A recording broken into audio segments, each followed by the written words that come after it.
Coach, it's the last quarterfinal here in Nizhny with your collision against Hapoel Holon. What's going to be the key to become the semi-finalists tonight? Yeah, we're happy to be here, but now we have a difficult game against Holon. Holon is a special team. They play with a short roster, but with important players. Use a lot the three-point line and use a lot situations to play one-on-one with Harris or McGee. It's a difficult game for us, but it's a good challenge for us to play tomorrow the semifinal. What's going to be the key on the pitch, just during the game to take the win? Sorry? What's going to be key on the court to win the game? Who's the most dangerous guys? It's important for us to control the rhythm, control the rebound, control their transitions, and play our play. Thanks for your time, Coach. Thank you.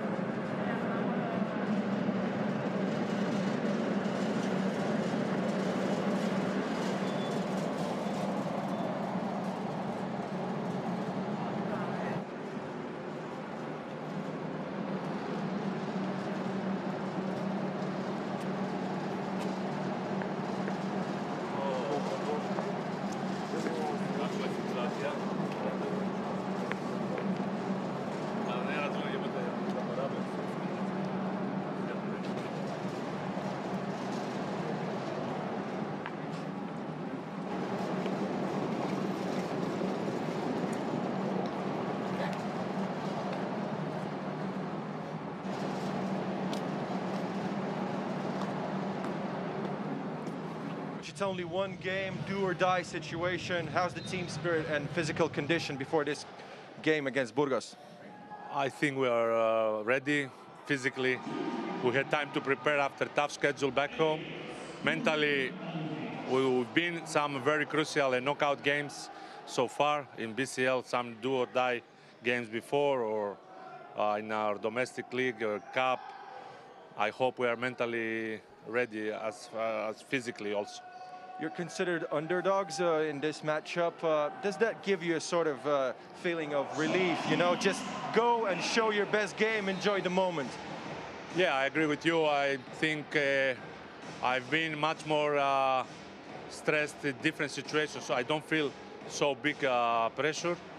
This is as a result of this conclusion that Burgos is a favorite. We are the underdog team on this battle, and make us feel a little bit more relief, as you said. But at the same moment, we are motivated and very hungry. It's nothing. It's not one doesn't mean that we are not ready to kill today, like basketball-wise. What do you think could be the key to win? I think who score the baskets, that it's a part of philosophy of its team. Who will execute his playbook better, who will have more concentration, because this desire will be there from both teams. But I think concentration, open looks, free throws, turnovers, little things, I think is gonna decide the winner. Ευχαριστώ πολύ. Παρακαλώ. Okay. Well, everybody, welcome back to Nizhny Novgorod. This is the Basketball Champions League Final 8, and it's the last quarterfinal between Hapoel Unet-Credit Holon and the defending champions, Hereda San Pablo Burgos. Well, we've already got 3 teams that have booked places in the semifinals. Of course, this started yesterday when Casa de Mont Zaragoza won 86-78 over the host, Nizhny Novgorod. Pino Karsiaka then followed that up with a very impressive performance with an 84-73 win over Hereda. And we just watched Strasbourg win an overtime thriller over Lenovo Tenerife 88-86. So the winner of this game will play Strasbourg. You see the road to the final. And really, it's been an amazing season, played under difficult circumstances because of the COVID, the coronavirus pandemic. But it has been an amazing season in many respects, some great basketball. And we have certainly watched some great basketball here in Nizhny Novgorod. I'm Jeff Taylor, joined by Mark Clark. And Mark, we just listened to both coaches, Peñarroya and Stefanos Dedes, and really impressed by their remarks, looking ahead to this game, and very candid, very honest. And basically it's, they said, if we can play our game, we're going to win. It's down to execution. It's down to controlling the tempo.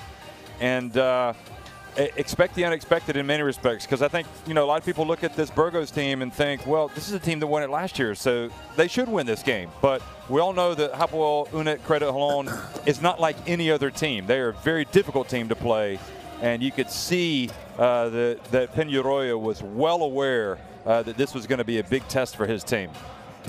We'll just talk about real quickly about the Burgos lineup as well. Sorry. Yeah. I mean, this Burgos lineup on paper is the best basketball team in the two out of these two teams. I mean, the performances are, if you go right from the backcourt, where McFadden and Benite have been phenomenal, and then they've got a lot of size up front. Alex Renfro just makes things happen. Ken Horton comes in. They're deep, and they were flying high, playing well in the ACB, etc. And they've dipped. So if you're going to play them, this is a great time for this Holon team to play them. And also, as you say, they're not like any other team. I've been fortunate. I've covered them 2-3 times, and I don't think I've seen them win a game by more than 2-3 points.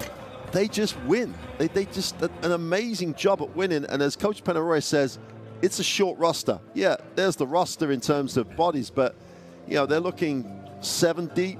And then you've got players who come in and just do their job. It's how many years have you and I see Guy Panini come in and everyone go, oh yeah, well, he's a little slow at that spot and he does this at that spot. Then he goes into games, gets big shots away to win big games. Harris is a handful. And Coach Peñarroya obviously is going to be well prepared for this game. But this team play one-on-one as well as anybody. And we've seen so far in these games, teams that have players that make plays have got the wins all the way down the line. Be it Dylan Ennis, be it Jefferson in the last game, whoever it's been, you've got to have someone who's going to make plays. Burgos have plenty of those, though. McFadden, an MVP from the Final 8 last time. This could be a special game. If Holon hang around, you've got to fancy them down the stretch, because they've been in that situation so often this year. And as we know, like Israeli teams, experienced, they know how to get the job done, they know how to win, they're well coached. Everybody's on the same page. This one intrigues me a lot because on paper, Burgos win. As the old cliched statement, we're playing on the wood, we're not playing on the paper. So I got this sneaky suspicion we could end up with an upset here, and Holon will be in the semi-finals. They've got players who win big games. I'm taking Holon to cause the upset here and knock out the holders. Well, it's the way to nail your colors to the mast, and it's I'm not supporting her. No. But I mean, sorry. Yeah, that's true. It's good to hear what you think is going to happen. A lot of people wouldn't say that, and to be fair, it has been a Final 8 of upsets, really. I mean, who would have expected Strasbourg, who opened the playoffs 0-3, to win their last 3 games to qualify for the Final 8, and then to beat Tenerife in that last game. But we saw them come back from an 8-point deficit to win it. We saw Pino Karsiaka come out and beat the high-scoring, high-octane offense of Hereda. And also we saw the host go out in their opening game, losing to Casa de Mont Zaragoza. So it's just been a wonderful Basketball Champions League Final 8. And of course, because of COVID, attendance is restricted. We did have, we're allowed half capacity but that hasn't affected the play on the court. The intensity is there. The diving on the floor for loose balls is there. It's these players are leaving nothing to chance. They're going for it. And we've been rewarded with great basketball, and there's, European club basketball is just utterly terrific, and this Basketball Champions League in season 5 has been amazing. So we saw Tenerife win it in year 1, we saw Ike win it in year 2, we saw Virtus Bologna win it in year 3, and then we saw this Hereda San Pablo Burgos club win it in year 4. So who is it going to be this year? Well, who knows? Maybe it'll be a first for Israel. Maybe it'll be Holon. Maybe it'll be the first from Turkey to win it, Pioner Karşıyaka. Maybe it'll be the first team from France to win it, SIG Strasbourg. Look at that man right there, Hapoel Unet-Credit. This Burgos team has won 90%, or he's won 90% of the games that he's played in the Basketball Champions League. That is the definition of a winner. And Burgos, even if they're not in their form or in their rhythm, they are still a tough out for any opponent. So I'm looking forward to a very good game. Omar Cook, remember what he did last year in the final against Ike, which I think we both agreed we expected Ike to win that game. And Burgos just came out like a team possessed and won it. So Zabi said Jeff, as well. Yeah. This roster, like last year, you heard the question pre-game in terms of the lack of pressure on Holon coming into this game. Well, if you look back to that final, lack of pressure on Burgos was the same. No one expected them to beat Ike in Athens, etc. They came out and they just played. And McFadden just lit it up. Omar Cook, at veteran stage, all of a sudden it reminded people that he's a great player, full stop. And he just scored points. And now you've got this situation. Holon are in that place. It's a great place to be. If they take that, no pressure and they run with it, as long as they believe they can win, then they're in a really good place. And they've got players, again, on their night that can just flat out score. Championship games are tough. They don't look like they're feeling the pressure. They look like they're excited to be here. And they've got enough experience on that roster to know how to win this game. As I say, they're the team that's going out here, no pressure. They're the team that's going out here, hey, everyone expects us to lose. Let's go and get the job done. And as I said, they've won so many close games, and that's a habit. Once you're in that habit, keep it. They're in great shape. I think they've got the opportunity here to make some noise, and many Israeli teams have been much talked about in terms of the Basketball Champions League. Now Holon have got a chance to actually put it on the line and get a win, get to the semi-final. Then it's just a one-off game, one away from the final. I just love the way this team believes in itself down the stretch. Well, it's really interesting. Holon score a league-leading 41% of their points from behind the three-point arc, and they're the second leading team in made three-pointers. So this season, they average about 10.8 per game. That was behind Borussia Bamberg, who averaged 11.2. And, Holon have won their last 2 Basketball Champions League games against Spanish teams. So, this is a team that I don't think anybody thinks that they're going to come out and lay the wood to them. This is a very dangerous team, and they have a short, several players play the bulk of the minutes, but they're going to be tough. And I should clarify as well that Hapoel Unet-Credit has won 90% of the games he has played in the Basketball Champions League playoffs, which is the highest win percentage ever among players who have played in at least 5 games. So the Cuban has been terrific. 14 points, 9 rebounds per game, and he's also made the start lineup second team. So very, very impressive performance from the Cuban. And here we are. Maxim Deseu, we haven't said much about him in this team, or Tyrus McGee, but I'm really curious to see how Burgos come out and contend with this very different style of basketball, and especially Isaiah Miles, who is really just an incredibly tough player to go up against.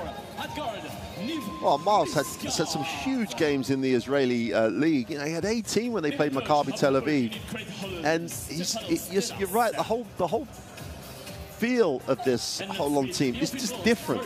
You know, they ask different questions, and if they just make good decisions themselves, this is going to be a different type of game for Burgos. The type of game they will play week in, week out in the ACB. This is going to bear no resemblance to that game. This Holon team is going to put it up, and they're going to take shots that, you know, maybe in that more technical environment of the ACB, teams won't take. If Burgos don't guard people effectively, then Holon are going to put some numbers, and that's going to be tough. This guy, though, I mean, you know, that percentage number of winning games in the playoffs. He's just a phenomenon in terms of his physicality.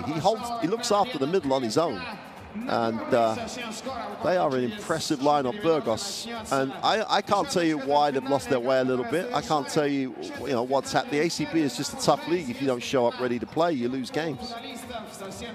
Okay, so Manuel Mazzoni, Saverio Lanzarini, and Martins Kozlovskis from Italy, and Latvia are calling this game. So recognizable faces, and when we say they're three of the best in the business, we mean it. And they've gotten the call to do these games because they've demonstrated consistently this season that they've made the right calls. Referees are constantly reviewed, and well, we'll also get a look at the starting fives coming up for both of these teams. And for Burgos, the great Brazilian Benite, Alex Renfro, Javi Rabaseda, who won the World Cup with Spain in 2019, Dan Kravic from Serbia, and Haciel Rivero, as we mentioned, from Cuba. Jeff, tough ask on the inside. That starting lineup asks a lot of questions of Holon around the ring. This guy, you know, this isn't Alex Renfro, just in case you Benite. Yeah. This is definitely Victor Benite. A totally recognizable Victor Benite. He's like another one of these guys who plays those areas on the floor for Burgos where they have 100% confidence in what they're supposed to do. Benite's supposed to shoot the ball, and that's what he does. And that was Rivero as well. And that here's was Rivero, yeah. John Peñarroya. Peñarroya, yeah.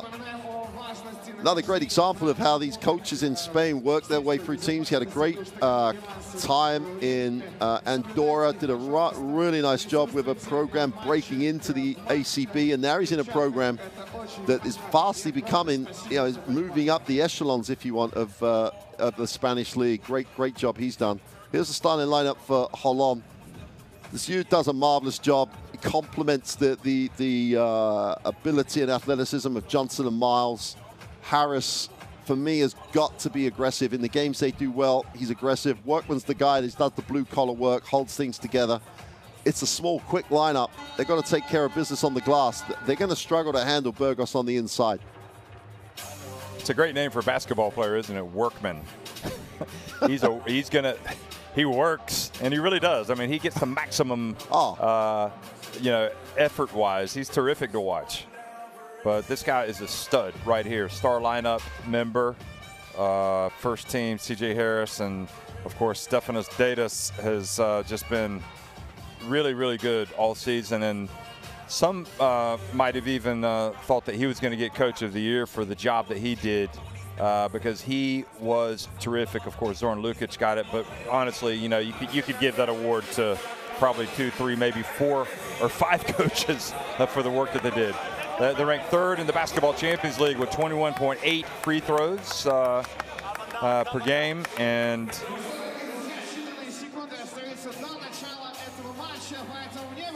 Jeff, it's no surprise they get fouled so often, is it? Their size around the ring is daunting. Their ability to put the ball on the floor and challenge you.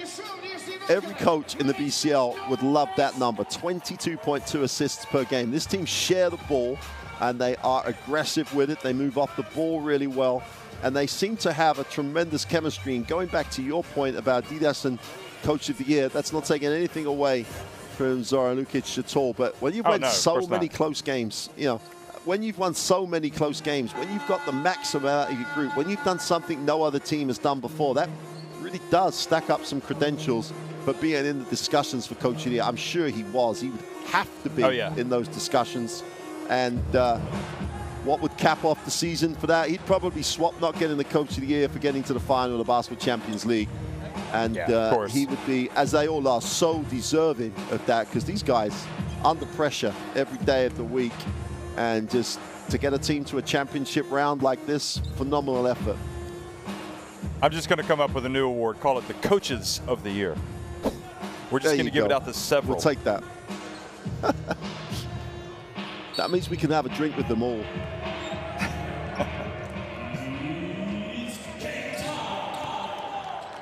Well, hello, everybody, and welcome to Nizhny Novgorod, Russia. The Basketball Champions League Final 8, last quarterfinal underway between Hereda and Pablo Burgos in the dark uniforms taking on the light uniforms of Holon. And as Burgos striking first, and the cool head and sweet shot of Vitor Benite puts him in front. Great tempo to that set, nice curl. Really nice execution by Burgos. Chris Johnson catches and turns, and another opportunity for Holon. And now the bump down low. And I got to be honest, I mean, Rabaseda gets the foul. I got to be honest, Mark, I can't remember who I picked to win this game. I had to do a podcast. And I honestly can't remember, and honestly, that's how I feel about it. I mean, I think all of these teams are so level in so many ways in terms of picking winners and losers. You can just see any team doing anything in this competition. C.J. Harris.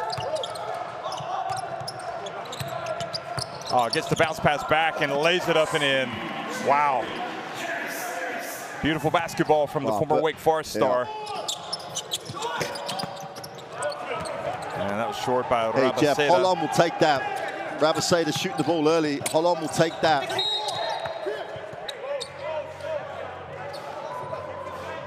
Love the intensity here, Jeff. Holon being aggressive.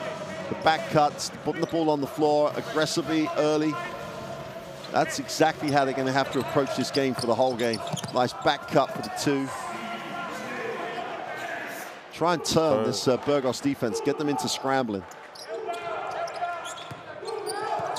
Renfro gets picked, and Harris drives in.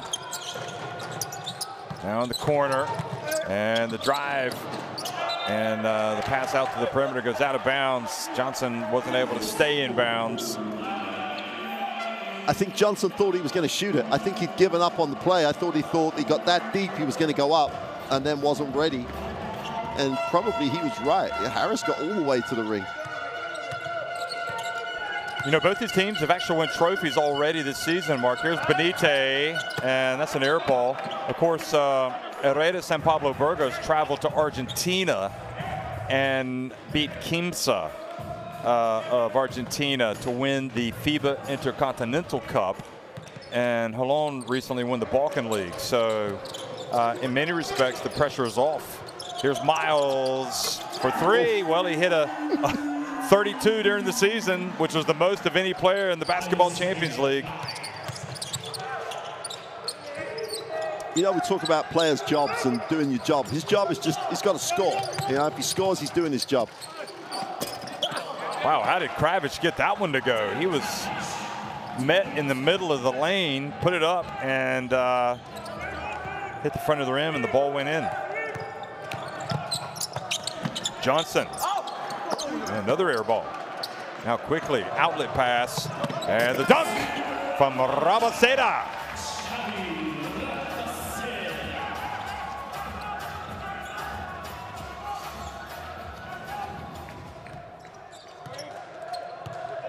Maxime Dizeu, the Belgium international, hands it off. Now down low, Workman, and Workman going to work. Did well to finish that, really under pressure, really protected it well. You know, used the backboard, the old statement of the backboard is your friend in that situation.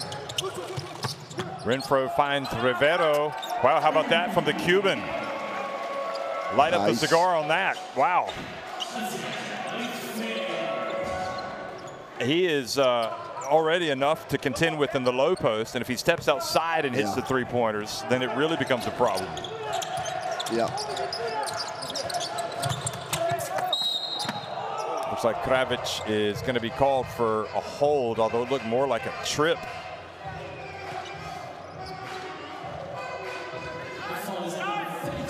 No, he just put his hand on him as Harris went past, and then he went down.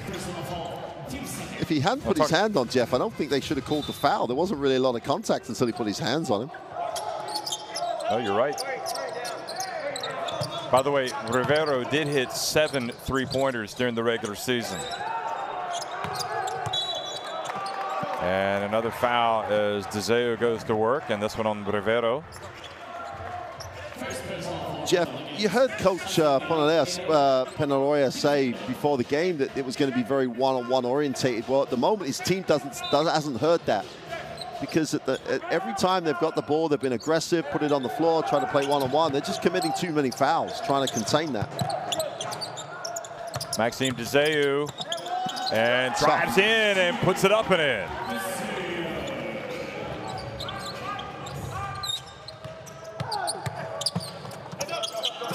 Renfro misses with his drive.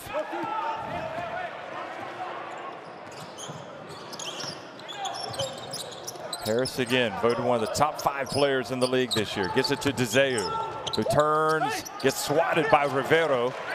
Johnson, though, collects it. His pass intercepted by Renfro, and Renfro puts it up and in.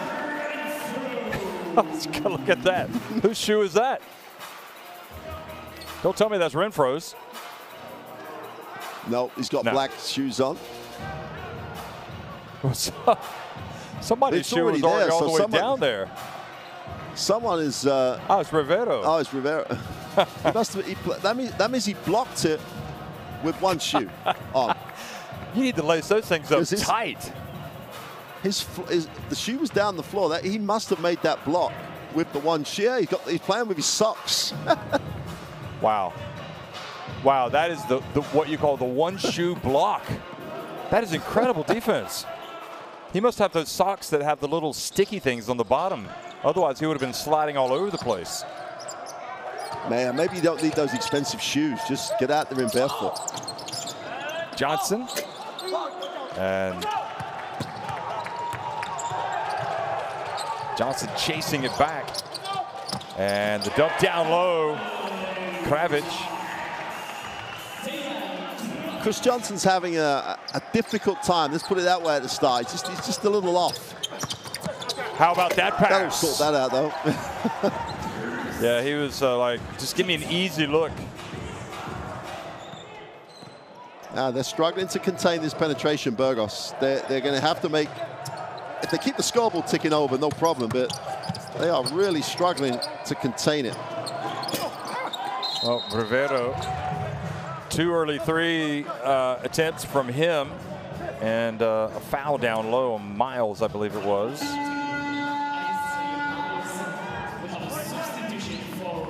It's so important for Burgos. If they're having problems containing the penetration, if people help, then people have got to help those helpers.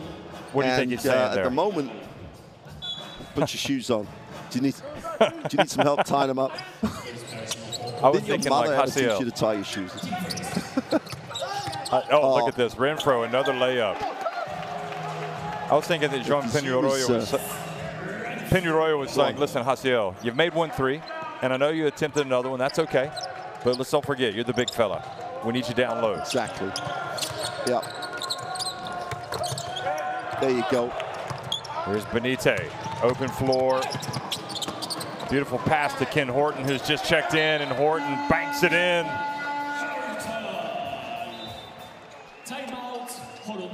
So Holon coach Dedas calls a timeout.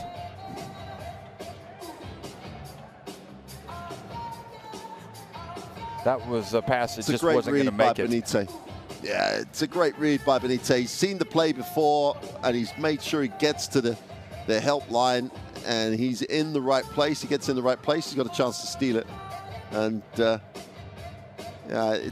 why would you expect anything less? He's just such a heady player. He's one of those guys that would count as almost the extension of the coach on the floor. Let's listen to Coach Dedas. Now he just scored. He will try to make some this or kick out. play good defense. No left on the Renfro. Okay, no left. We switch and no, you don't give him the left. Hey, you don't need. Easy. Why to go? So there he was, Benitez at that end, seeing the play, and Johnson got injured on it. Yeah, he caught his finger, and I think, yeah, he's had some ice on it during the quarter break. I think he's staying out.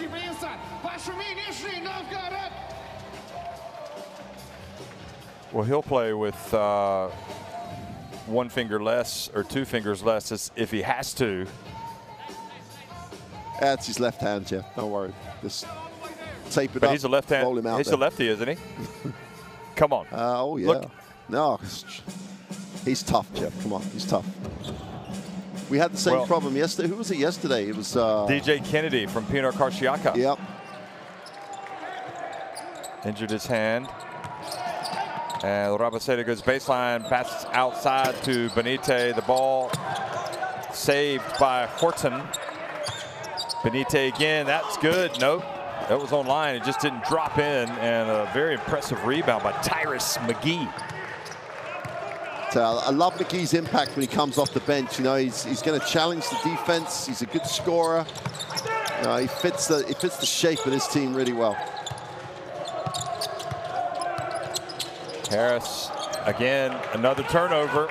Don't know if his pass was deflected. Renfro stops and pops.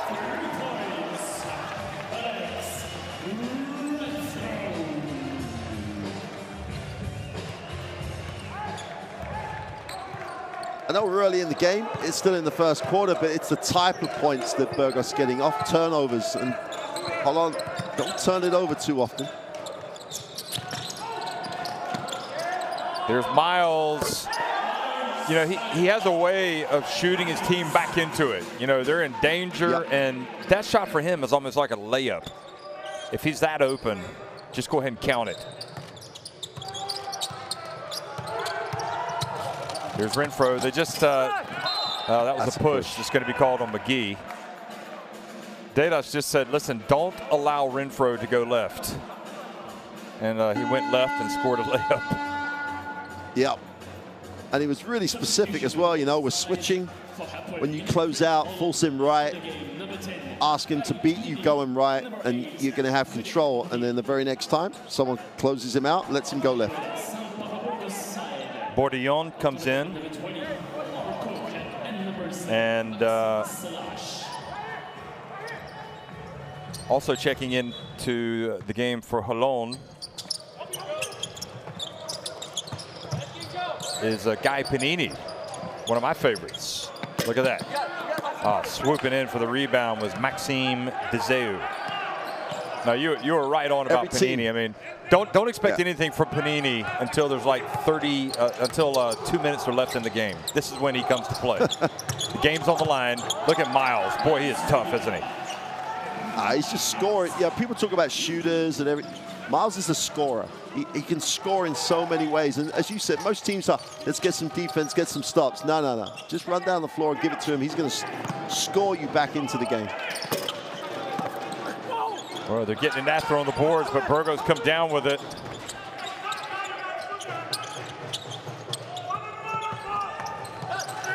Now the drive, and McFadden. McFadden misses. Guy Panini, you could got off the floor there, Jeff. He actually big time box out, great rebound, a little elevation. Deseu. I like that by Deseu. He's established himself early on, going to work down low, and now he steps out and hits the three, because oftentimes he launches the early threes. He's been able to see the ball fall through the hoop, and now he hits the three. That's a great point with him. I think going to Holon has really helped his game. There's more responsibility on him in this team to do different things. So, you know, when you make moves to clubs, you want it to have that effect for you. McFadden misses, but the offensive rebound is there from Maxim Salash, the Belarusian. Burgos lineup keep coming at you with size. it's clear that Penarroya thinks if he goes with size, he's going to have an advantage. And at the moment, the work on the offensive glass is bearing that out.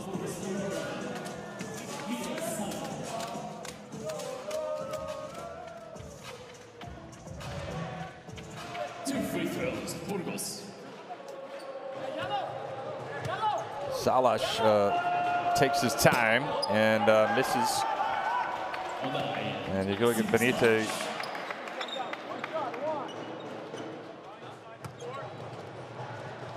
he's pretty tired over there on the bench, doesn't he? I think he always looks tired. He just comes out and then just strokes some more threes.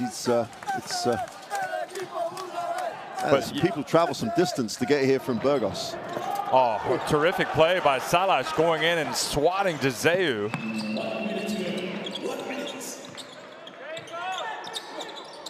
Now, Horton might have gotten away with a push, and now he has a chance for a three-point play. He definitely got away with at least a little extension of that elbow there. Yeah. And you saw the reaction, Miles. That wasn't to try and bind the foul. He just like he got pushed. And hey, referee didn't call it, so it's not a foul.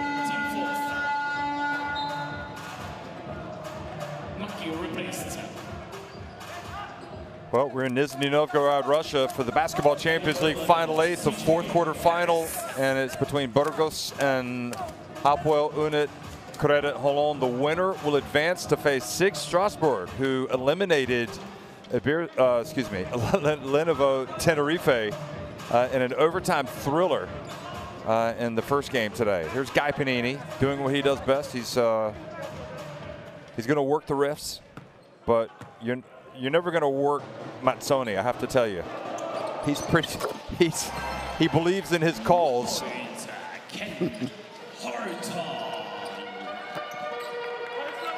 Guy Panini is like you could just see him growing up.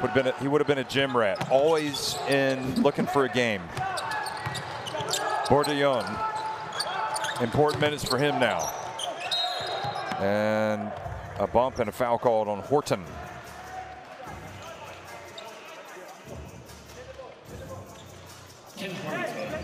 First, personal foul. Team fourth.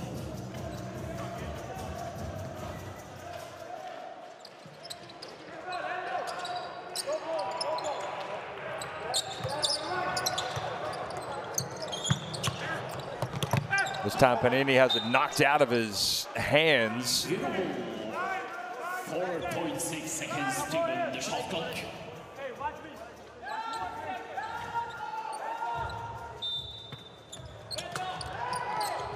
Well, C.J. Harris looked like he was open for a second, but they get it to Dzeu, and again, Salas doing the work of a big man. It's kind of a stretch 4, stretch 5, but defensively today he's been really good.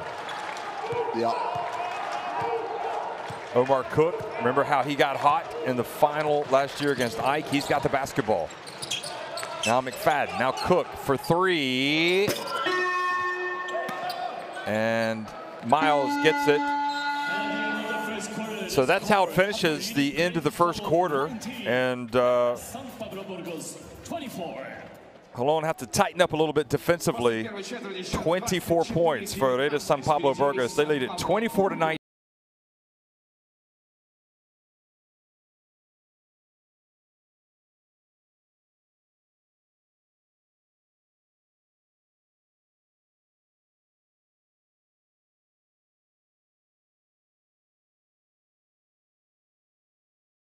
We're going to see that in these best of plays of the first quarter.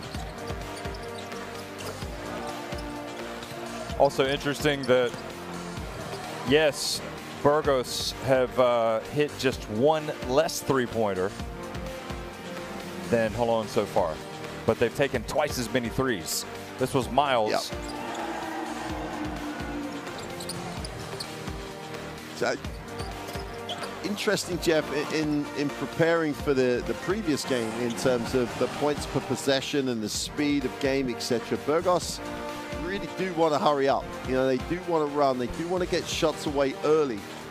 And you just have to, in transition, you just have to get back, because the other great thing about them is they go to the offensive boards really hard. They have 5 offensive boards in that first quarter, and a lot of those are transition rebounds where the defense isn't set. And that's all part of the of what Penarroy wants to do. He wants to push it, shoot it early, but he wants his big men to run. And he's getting that out of them so far, because they've been pretty dominant on the offensive boards at the moment. 5-2 in terms of the rebound numbers.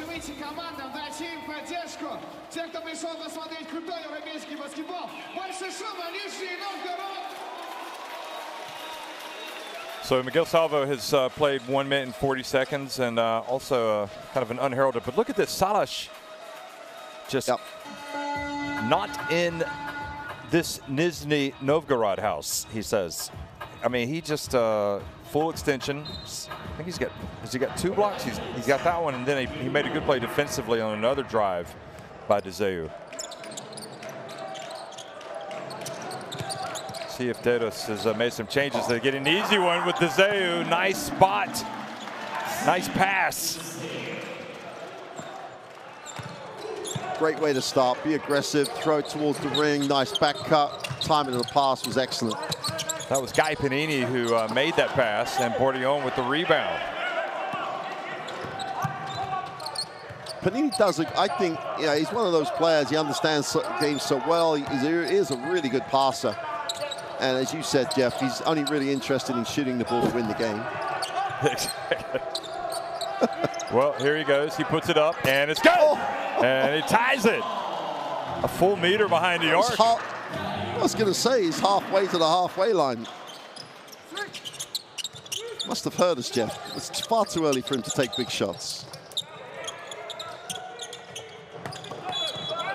Horton fouled by Bourdillon. I mean, I really do think that Guy Panini, whenever you play him, whether he's playing for Holon or playing for Israel, late in games, he is the one player that will beat you before anybody else. And this is very uncharacteristic of him, just hitting it early. But the thing about him, Jeff, is like he's not going to beat you for foot speed, is he? Yeah, he just gets to places in the right time. He's just so heads up. Yeah, he really is. Well, good hands by Miles to force the turnover. Panini hands it off to Bourdillon. Horton swoops in for the rebound.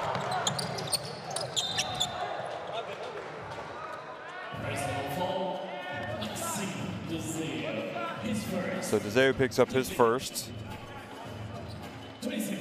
I guess you're tempted to want Miles to put up about 15 threes a game. And especially that last attempt was early. It was right down at the beginning. But at the end of the day, you need all 5 guys involved, don't you? And again, Dzeu this time gets his foot on it. And McFadden hasn't really, he's usually out there dancing around and causing lots of problems for the defense. But it hasn't been the case so far. No, he's playing passive, which is very unlike him. Going back to your previous point, though, Jeff, you've got to have other people to contribute. They can contribute later in the shot clock. It's not the best thing in the world to have not your best shooter shooting the early 3. Yeah, that's a good point.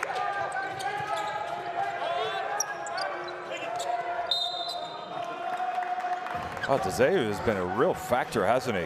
Omar Cook picks up the foul, making himself available in the mismatches.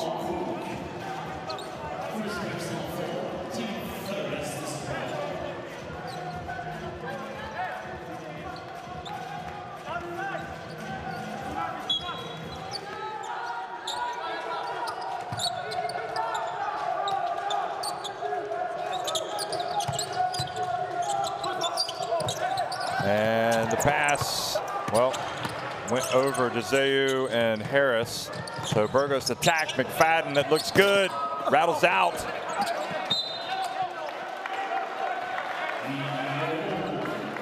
Jeff, I love the way this Holon team is.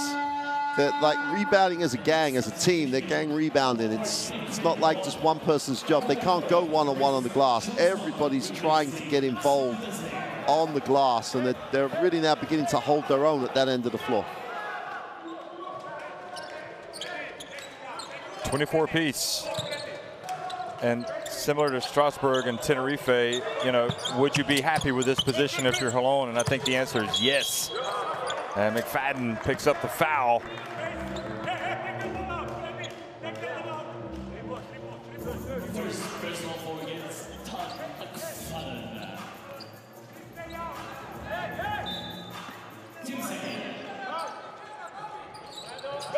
So 14 on the shot clock. Ball inbounded to C.J. Harris. And did he step out of bounds when he made his move? They called it.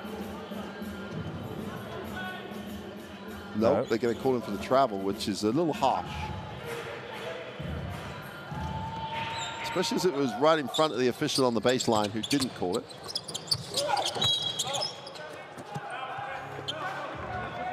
So Bordillon picks up a foul. That's number 3 now on Holon.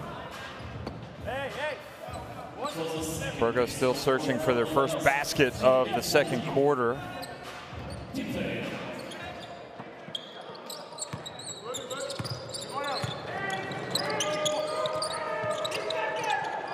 That's an effort underneath. That's just so great work on the defensive end by Bordillon. Just outside, just would not give Rivero the space. Love to see that again. He just lost the contact, got in front. It was just a battle. And that's Holon have to do that for the whole 40. Otherwise, they will get dominated size-wise.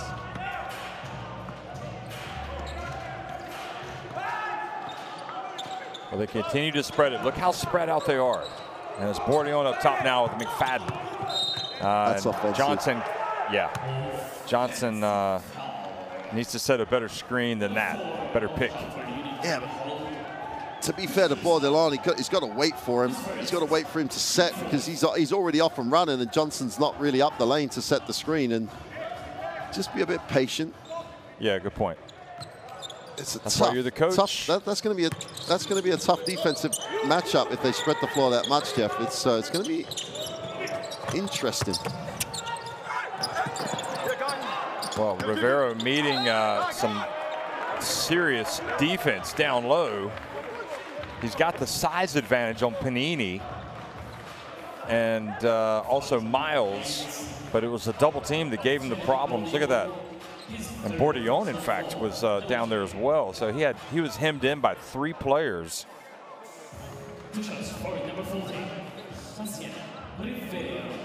Rivero goes to the line. It's really early for Holon to be in the penalty. You know, there's still 6:40 to go in the half, and Burgos could be finding themselves on the free throw line a lot in this period if things are carrying on the way they are. Oh yeah, you're right. I mean, it is very early to be over the limit. So Rivero makes the first. He's a good, he's not really a good free throw shooter, just 57.5%. And I guess he showed it on that trip. Just made 1 of 2. Absolutely.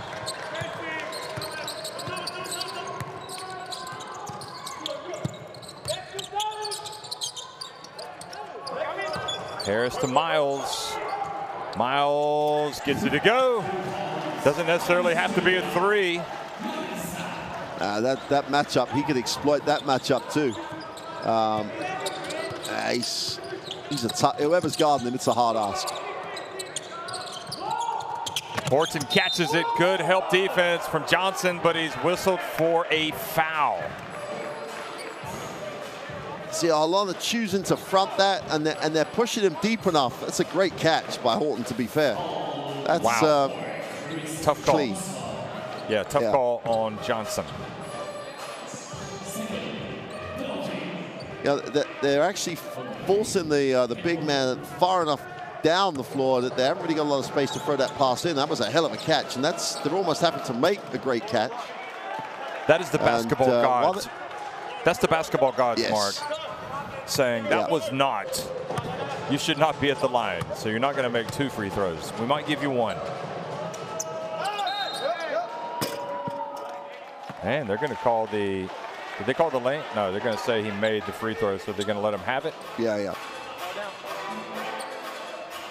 Jeff, this second quarter, where's the intensity gone? Where's that, like, Burgos have just gone very flat compared to how they started the game. Let me ask you, I mean, the rhythm of the game, that's what Peñarroya was talking about. Do they not have the rhythm that they want right now? C.J. Harris catches, goes baseline, gets it to Miles. Good! Goodness gracious. He may not have made the start lineup, but wow, maybe he should have. Exactly, I would agree with you. Exactly, possibly should have. But in answer to your question, Burgos set their stall out early on, and they were up the floor playing some defense. That's gone now. Wow. It's becoming a little slow, but they're still struggling to contain Holon in the half court. Stepping back, McGee. Good. They score him in bunches. There's a whistle, Jeff, as well. So off the ball foul as well. So they will have a chance for a huge trip down the floor. And wow, they're going to get McFadden for that. Took his space away to land. I love McGee coming off the bench. It's like he's ready to score straight away. Well, this whole team is ready to score straight away. You know, it's like, Jeff, you get asked one of those questions that on the face of it looks really pretty straightforward. This team does this. We should be able to stop them, right? And then Holon, they're just tough to stop. They've just got players who beat you on the dribble. Now they've got a warning for something. Yeah, Peñarroya was chirping away, and Kozlowskis said he didn't want to hear any more about it. Bounce pass, well read. Renfro.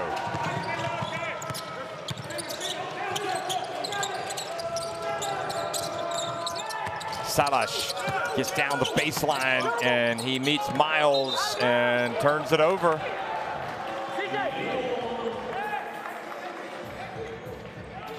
It's just taking space away. They forced, Kravitz to the baseline. The baseline help came, and they just took all the space away he had to play.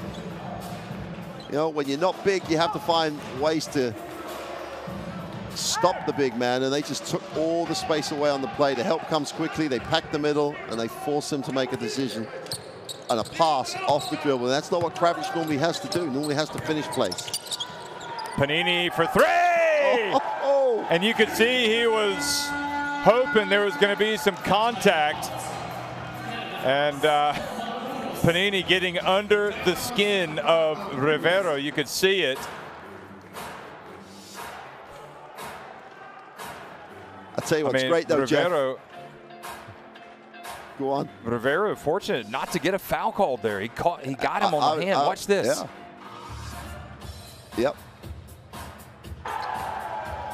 I'll tell you the great thing, though, Jeff, was on the way back, he did get under his skin. He very quickly realized who he was talking to, though, and started to apologize. Because that's not a matchup. Panini's one of the smartest guys you know. He does get under his skin, then he's apologizing. He doesn't want that. He doesn't want to have that confrontation. But this is Holon basketball, right? This is how they've played all year, Jeff. Scoring in bunches, moving the ball, and beating you on the dribble, and forcing you to play. And I don't think Burgos have got a problem here. It's going to be interesting to see how Peñarroya comes up with an answer. It could be that he did not want to awaken the monster inside Rivero. That's why he went up and said apologies. Absolutely. Rather than being worried about his own safety. It's almost part of an overall plan. He gets under his skin, then apologizes. He'll be under his skin again in a minute and apologize again. Watch That's this. a foul, Jeff. He took away his space, yeah. And then Panini stops in front of him, and then Rivero bumps him, and then Panini's like, look at this. Why did he say that? Oh, wait, no, I better not upset him. Yeah. You're right. I mean, he gets under his skin, and then he apologizes. Mind games.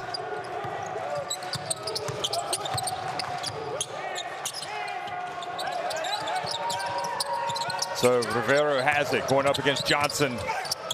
And no, it goes in. And Peñarroya, oh, he's been teed up. He's been teed up. He was already warned. They called a travel, though? Wow. They called the travel. I thought they had called I'd love the to see foul, that again. but they called. Yeah, that's why Peñarroya went off, because they called. I think they called the travel.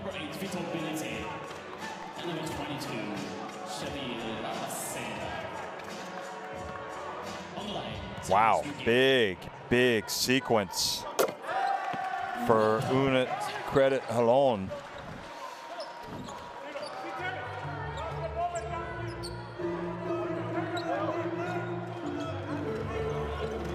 And Peñarroya, we've seen some technicals, haven't we? But the one thing you have to say is he was warned, and maybe he didn't say anything bad, but it was perhaps the intensity that he was saying it with. And I think he knows now he can't get any more technicals or he's out of the game. Johnson, you know, the players are going to have to figure this out. And they're going to have to keep their cool. Peñarroya is just going to, well, he's going to get up now. Yeah, he's not going to sit.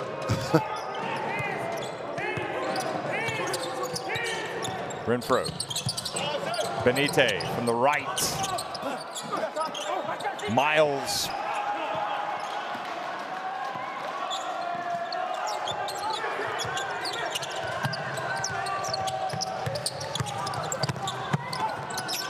Panini, will it be his third three? No, it will not. And that time, Rabaseda and Johnson go up, battling for the rebound. Both of them go down, and the ball is awarded to Burgos. He didn't miss it by much, Panini. It's a great decision by Johnson, Jeff. He's missed a couple of threes from down low in the corner. He's just taken one. Obviously, he's not feeling it. Great extra pass, quick pass, opened it up for Panini. That tells you a lot about where this team is. It's about us. It's always about us as a team. It's good to watch with Holon. Oh, great hands by Panini. Wrestles the ball, gets it quickly to McGee, who breaks. Harris on line. Oh, it goes around the rim and stays out.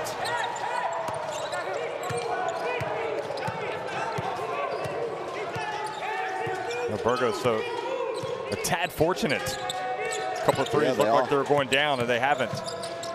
Renfro, oh, extraordinary effort by Johnson to steal it and get it in bounds before he fell out of bounds, or keep it in bounds, rather. And there's Johnson, and he's fouled by Renfro. They identify the mismatch, and they get it to him quickly. Yeah. Heads up is an understatement. You know, like they've come down, they've taken a couple of threes, and then Panini, why not Panini? He's going to make that decision, sees the fact Johnson's got space, got the spot underneath, no help. We're not going to throw up a three again. We're going to throw it inside. This team knows how to play basketball. Interesting, I think they're going to discuss whether they're going to have a look, because is that a basketball action? Did he just stop the guy going up? And I love these conversations with the referees. I learn so much in these conversations. Call it as a sportsmanlike foul.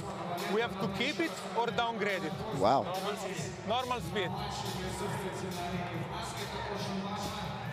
So, because he's trying to reach the ball, look, and then he's going up. Right. What do you think?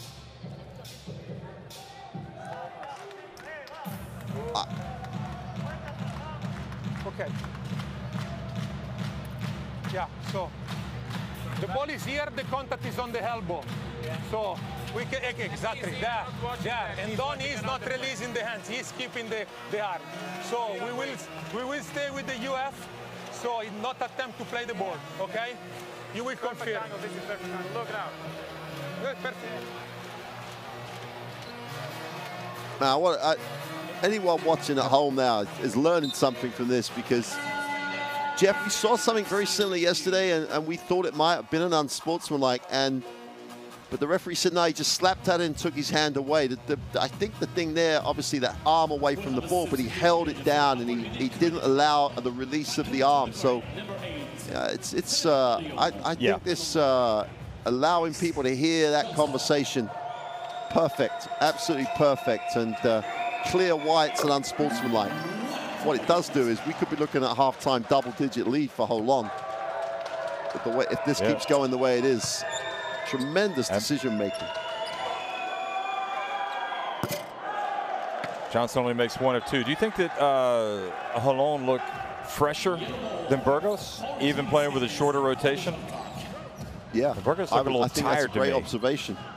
Absolutely, they've lost all that initial energy they had, and people coming off the bench, apart from Horton, haven't really injected some energy either. Oh, what a play by Benitez to knock it, and that is a game-changing play. Bad mistake by Bourdillon. Yeah. How often do you say it's the veterans that always come through with a great play?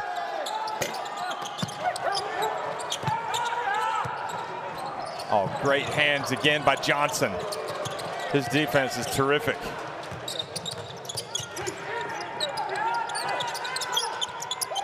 Miles gets it to Bourdillon.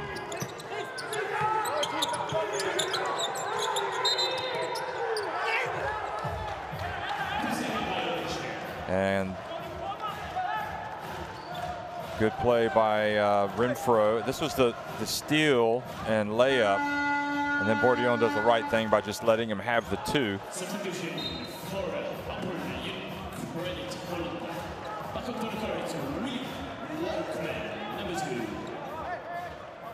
So they called 3 seconds on Isaiah Miles. Bourdillon goes out. And Willie Workman comes back in. So Holon have gone had a chance to lead by 10. Yeah. Yep. That's how quickly things can change. Yeah.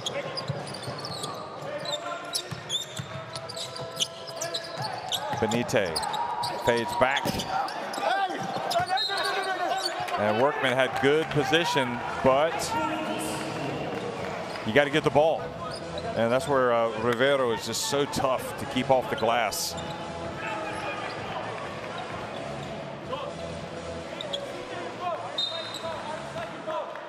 He was getting some help from Johnson, who was boxing out, trying to box out Rivero, and Rivero is still able to reach in and knock the ball away.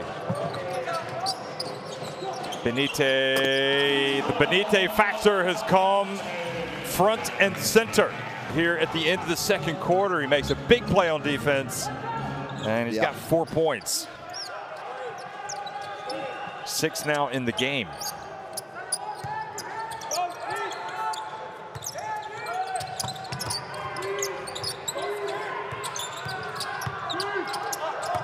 Workman. Well, I was going to say no, no, no. Yes, he made it. They needed that, Jeff, didn't they? They'd lost a little momentum after that technical foul where they turned it over and that. And now that wasn't the place I thought they'd go for points, but great play. C.J. Harris got his 5th assist with that. And now the good, strong penetration by Renfro earns him another trip to the line. Jeff, how long ago was it that Coach Didas said, we're not letting Renfro go left, we're going to make him go right? And since they've still allowed him to go, every time he goes left, something good happens for Burgos. Yes, usually. Yeah, you know that's going to be said a lot in the locker room at halftime.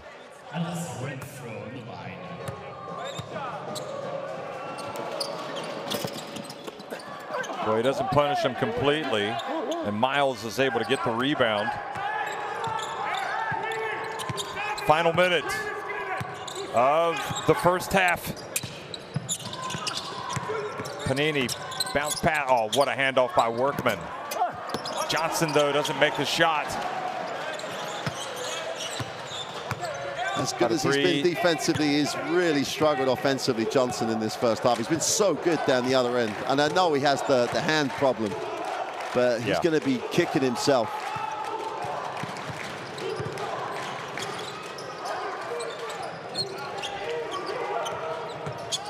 Oh, Benitez is fouled as he takes the shot by Panini, of all people. The player that usually is fouled while attempting threes. And I don't think there's any question this is a foul. Yeah.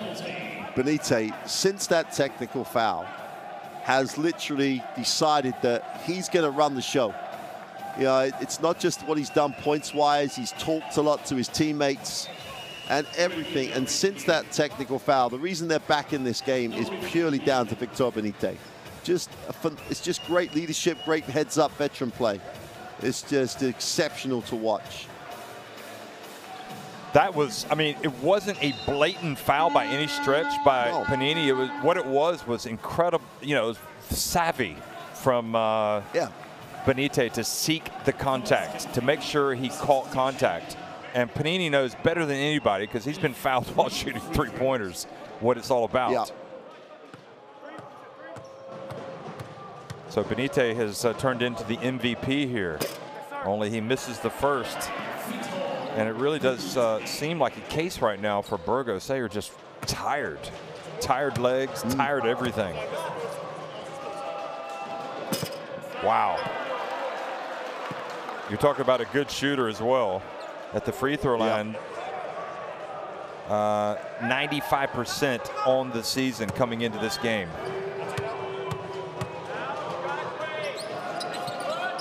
He does make 1 of 3. Benitez had made 19 of 20 on the season, and he misses 2 in a row.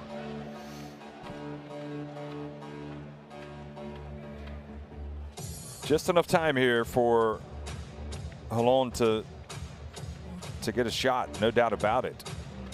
Guys, inbound there. Be patient. No matter what they're gonna do. Look at this. Miles, CJ, sprint. Ask the ball. You don't get the ball. Second, but you slip. No screens. Okay. This is the entry. First fake. Guy, be here. Yeah. But we want to take it with this. Be patient. Tell him, CJ, get the ball, but you're gonna get the ball. Okay, Chris. You start here. Tyrus start. It's one curl, second curl. CJ leaves. Chris, Miles on the left wing, in front of the bench, and who is best curl? CJ, and you pass Tyrus ISO. Okay. Chris, only if you have difficulty to put the ball inside, try to read it and try to be like in the middle. Otherwise, spacing, and Tyrus will basically, Tyrus will get the ball and spacing. Okay, we have enough time.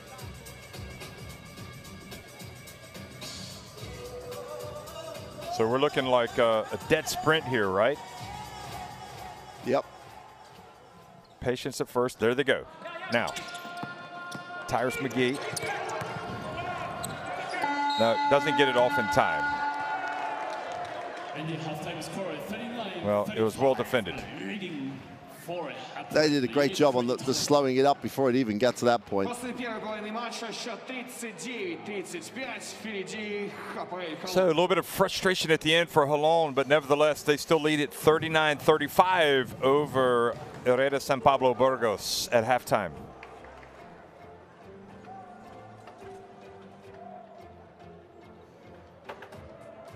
Well, Holon 50% from the three-point line. They really did a good job. The noticeable thing is that Burgos stopped shooting the three in that second quarter, and you know, we've got what we have now. We've got to get Holon have found a way that they can compete defensively. Burgos have got to find a way that they can control Miles and control the penetration. But Jeff, 20 minutes away from an upset, if that's what Holon winning would be, I'm still saying I called it before the game.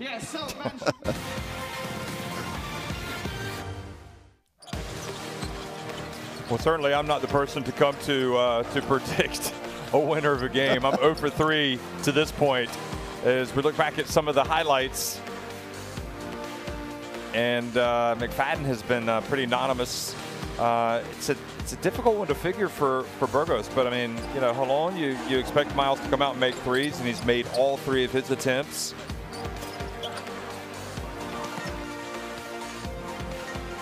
Rabaseda was able to come out and to get a dunk Harris has had his moments. I mean, I think what you have to say is that the point guard has 5 assists to go with his 2 points. He's only put up 3 shots, but he has turned it over 4 times. So it's not a brilliant assist to turnover ratio. And that was the only 2 for Johnson. Yeah. They are a little short in rotation, so if one of their players that is supposed to be a scorer, is supposed to contribute, doesn't, then it has proportionally it has a much bigger effect for them than it does some other teams. I mean, he has averaged double digits for large chunks of the season, so he's not a bad scorer. He's a scorer. He's just had a very difficult first half. Well, he could turn it up a notch in the second half. Yeah, there's no question. Panini already with 2 3-pointers. Yeah, you definitely know he's in the gym. Just double checking to see how many times he's had multiple threes. He did have one game where he was 3 of 4 against Ike in the regular season, and then on 2 other occasions he had 2 threes. So it remains to be seen if Panini is going to come up with a big shot at the end. I wouldn't put it past him. But that was a huge play there. That was a momentum-changing play turned in by Benitez. Yeah. All right, that part of the game, Jeff, they had a chance to break this open a little, get to double digits on the back of that technical foul. And they had the momentum going into the technical foul, and then they turned it over. And all of a sudden, Benitez running the game for Burgos. And I do think that point you made, Jeff, is important. They do look tired, Burgos. They've got to find a way to get themselves going. The one guy who doesn't look tired, though, is Alex Renfro, because he's been a handful for this Holon team to guard. Yeah, he's had some success getting to the basket, and his 8 points and 4 assists have been very important, although also he has turned it over 3 times. But to his credit, he also has a game-high 3 steals. So Renfro, it's not just the scoring for him, it's the all-round game. Our referee, he said that our referee had 17 answers. So I believe. And the top scorer for Hapoel Holon. Well, you got it, Isaiah Miles. And he shoots it in from miles away, or kilometers, whatever you want to say. This time that was inside, but he has made all 3 of his 3-pointers. Hasn't missed a shot, Jeff. You'd almost want him to take more with the way he's playing at the moment, but he's efficient as well as a scorer. That's a dangerous combination.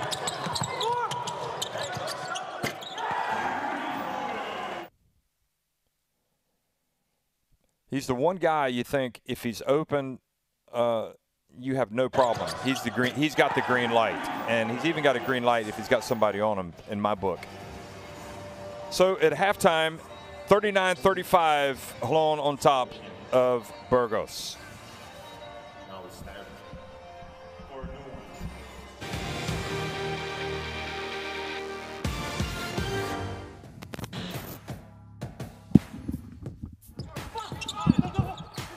Gets the ball back. Here's Akun Purcell. Oh, he gets it and then gets double digits in style. Throws it down.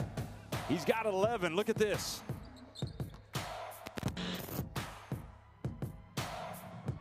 Now Voloncevic. Good defensive possession, but great ball movement. Kicks it back out. Look at this. Casey Shepherd. Shepherd back in. Oh, what a team play that is. One of the team plays of the week, no doubt. Kennedy with the rebound. He'll push this. You've got to stop DJ Kennedy in transition. Oh, he's going to go all the way. Kennedy taps himself on the head, as if to say, I wear the crown. He just puts the defense on his backside, and that is Jeremy Boschek, who is no slouch. And that is a wonderful bit of individual offensive play by Keith Langford.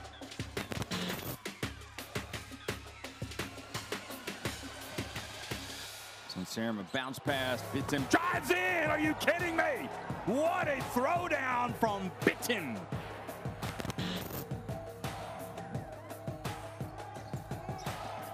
Ennis pulls up, Hail Mary. It's good! It's good! He got it! Big shot three! Dylan Ennis from no man's land. 1, 2, 3 puntos. Buenas noches, Zaragoza. By Bamberg, attacked. Fila, chase Fila with the throwdown.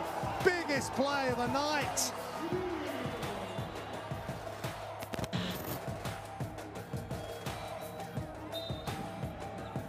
Oh, they go lob.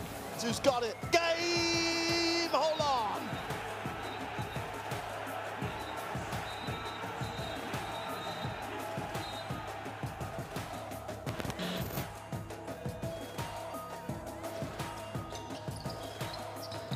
Madsen drives in. Oh, goodness me. Did you see that? He put it down with some thunder. Look at this. Throwing it down.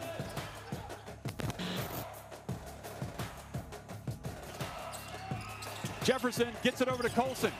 He puts it up for three. Good! Bonte calls that, wins the game. Unbelievable. What a finish.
But look at Miles with those 13 points, 3 rebounds. Harris has the 5 assists, although he does have the 4 turnovers.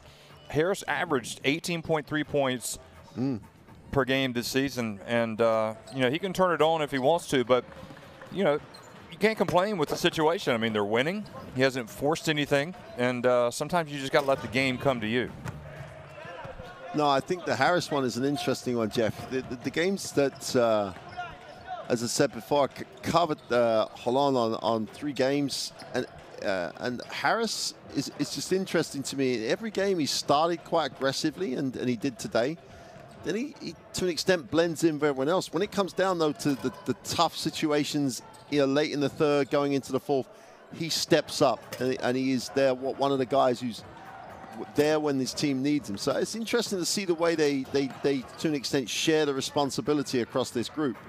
I'd love to talk more about this Burgos scenario, Jeff, because I think they do look a little flat. They do look a little tired, but this is the Basketball Champions League Final 8. Yeah, they've had a trip from Spain. It's not, you know, it's not an easy trip to get to Russia. But that was the same for Zaragoza. It was the same for Tenerife. Tenerife possibly even more of a tough trip.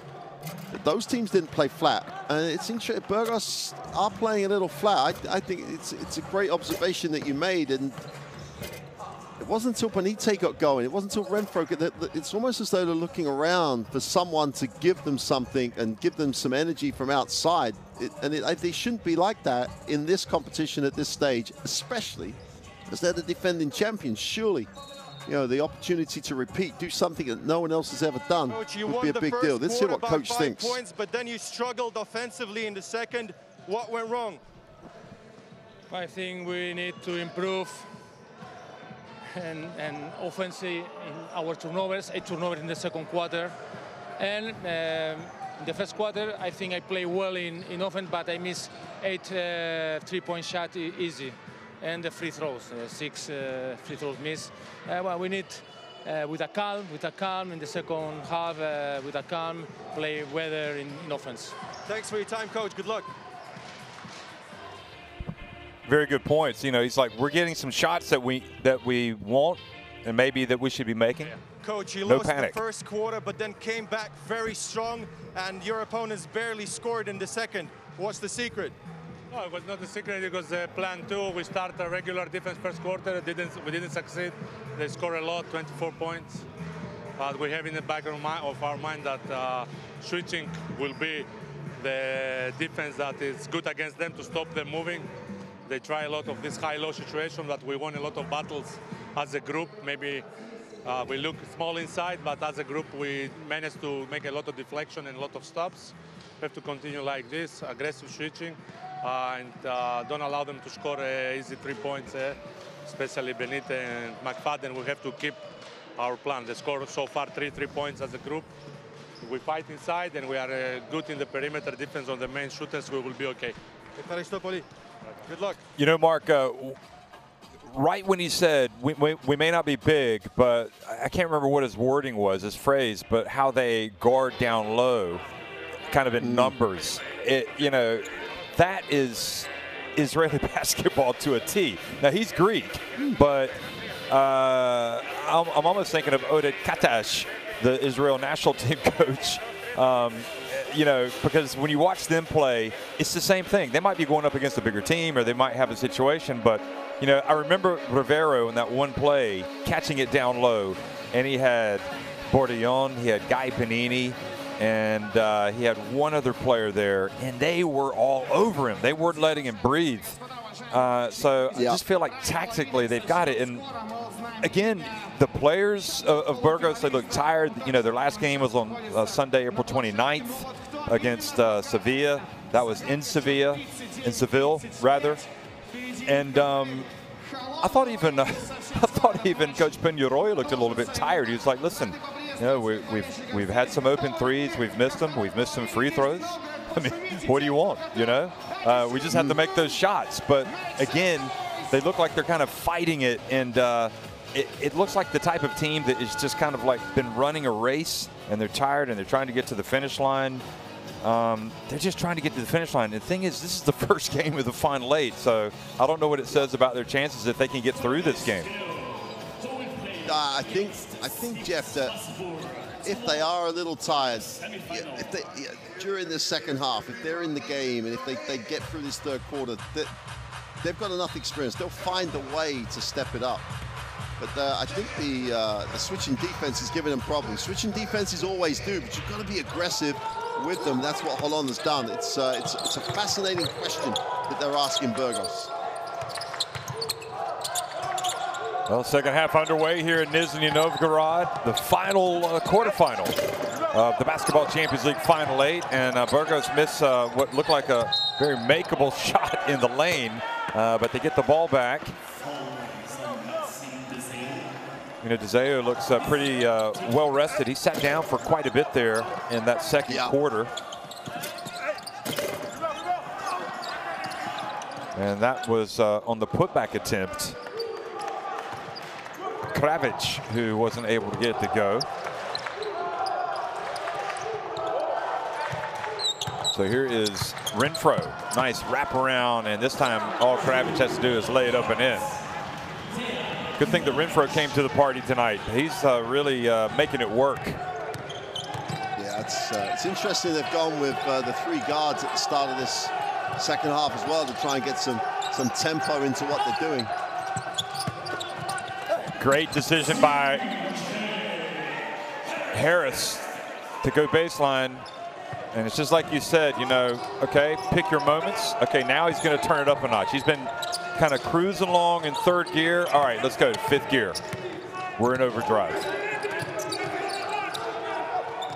Oh, they dump it down low again, just out of reach for Deseu and Kravic.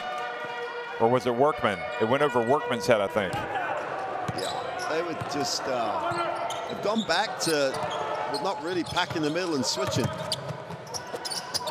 Oh, good move by Deseu. He just didn't score. Now from the right corner. Good! Miles brings smiles. I mean, he just doesn't miss. Hey, give credit to Workman as well on the glass. He just stayed with it and then was smart enough to think, I ain't going up in here. I'm going to kick it to the shooter. For the 3rd consecutive time, but this time the dump down low to Kravic ends with a swat. Johnson making another play on defense, and looks like McFadden has been called for a foul. Boy, what a block from Johnson. That was top tier stuff. Serious. Look at this. Yeah. Not in great thing as well. this house. Absolutely, Jeff. And the great thing as well, like Johnson then gets rewarded. And this is what I love about this team. Harris sees Johnson run to the post. Gonna reward him for that one. Just throws it into the post. They get the foul. They're in a great position as a team now. Harris.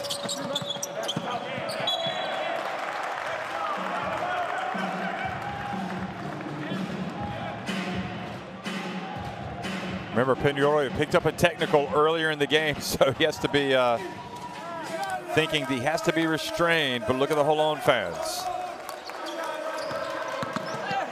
Oh, penetration right down the middle. Benite, they've had some success down low in this 3rd quarter.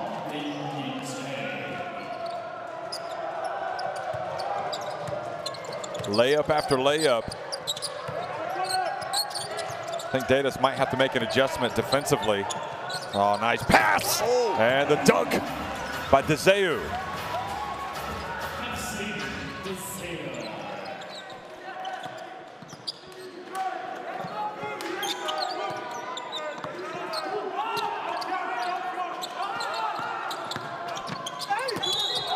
Another rejection.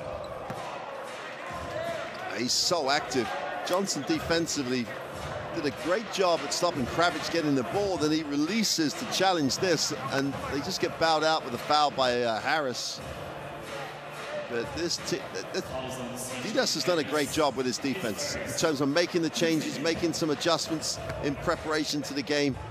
His team have then done a great job actually implementing. It's hard what they're doing at the moment to continually switch, challenge, and contest, and that's literally every single time down the floor. It's really excellent defensive effort.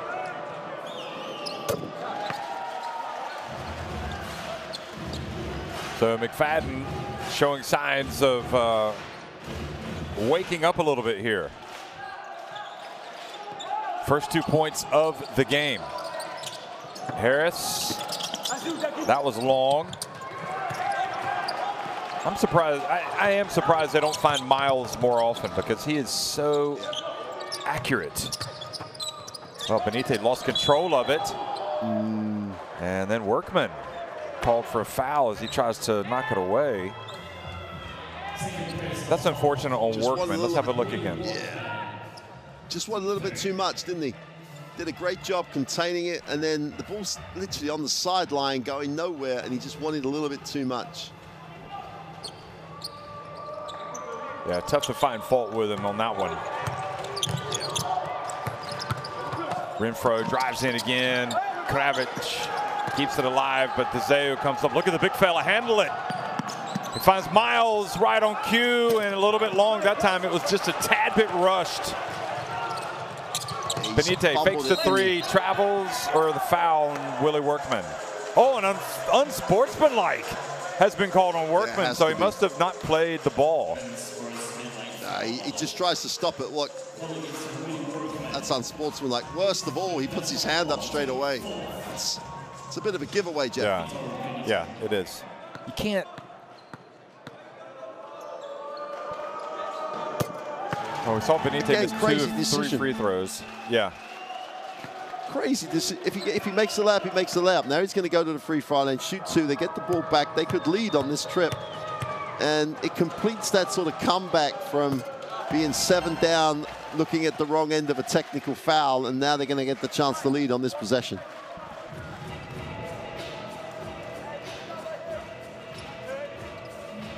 You know, we haven't seen Jordan Sacco tonight either, which is strange. He's played well this year. And we haven't seen Alex Barrera. Usually he really does go deep to the bench. Strange not to see Sacco especially.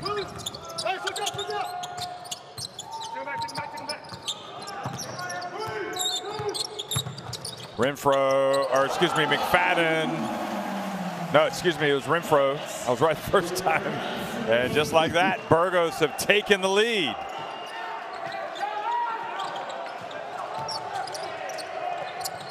DeZeo open. Miles gets in there, had his hands on the basketball, and now Burgos showing a little bit of life. McFadden on the break. This is more like Burgos. Benitez. Much better effort from Burgos. No, you're absolutely right. Going with the 3 guards was a great decision at the start of the second half. Horton's one of those guys that works hard and gets you really energized as well. And Kravitz just holding the middle. It's a nice lineup. Most importantly, they're playing with energy. Those 3 guards have really got this team going. It's really important now that hold on to what they've got at the moment and just reestablish a little bit of control.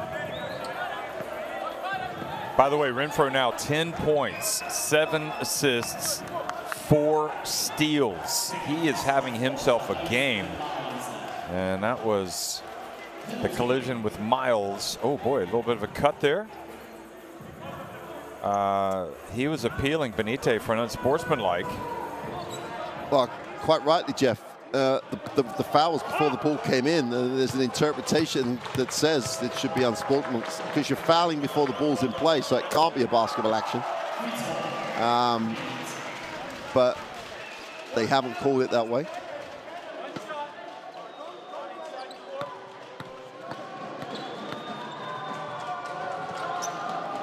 Well, this is the most difficult moment of the game for Holon. Burgos showing signs of being Burgos again. And Holon starting to creak a little bit. It was almost too easy for Holon earlier on.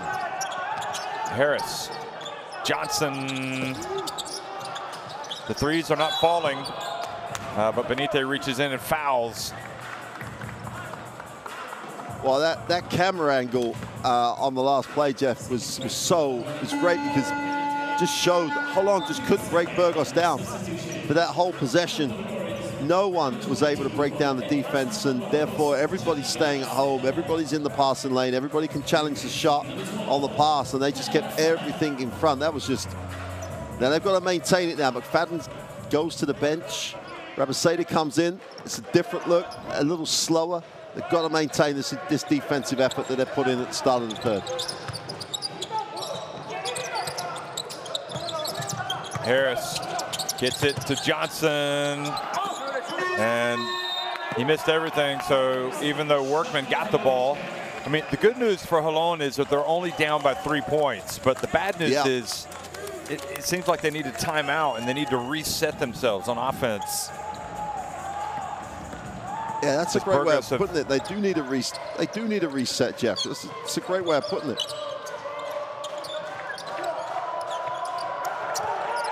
Kravitz. Well, Miles did a great job of pushing him away out of the lane.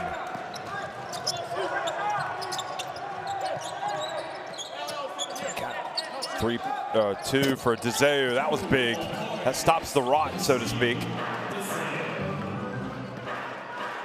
So back in rhythm, wasn't it? The defensive pressure just disappeared when he caught that. For the first time in this quarter. Oh, Benite on the attack. Oh, boy, that was big time from the Brazilian.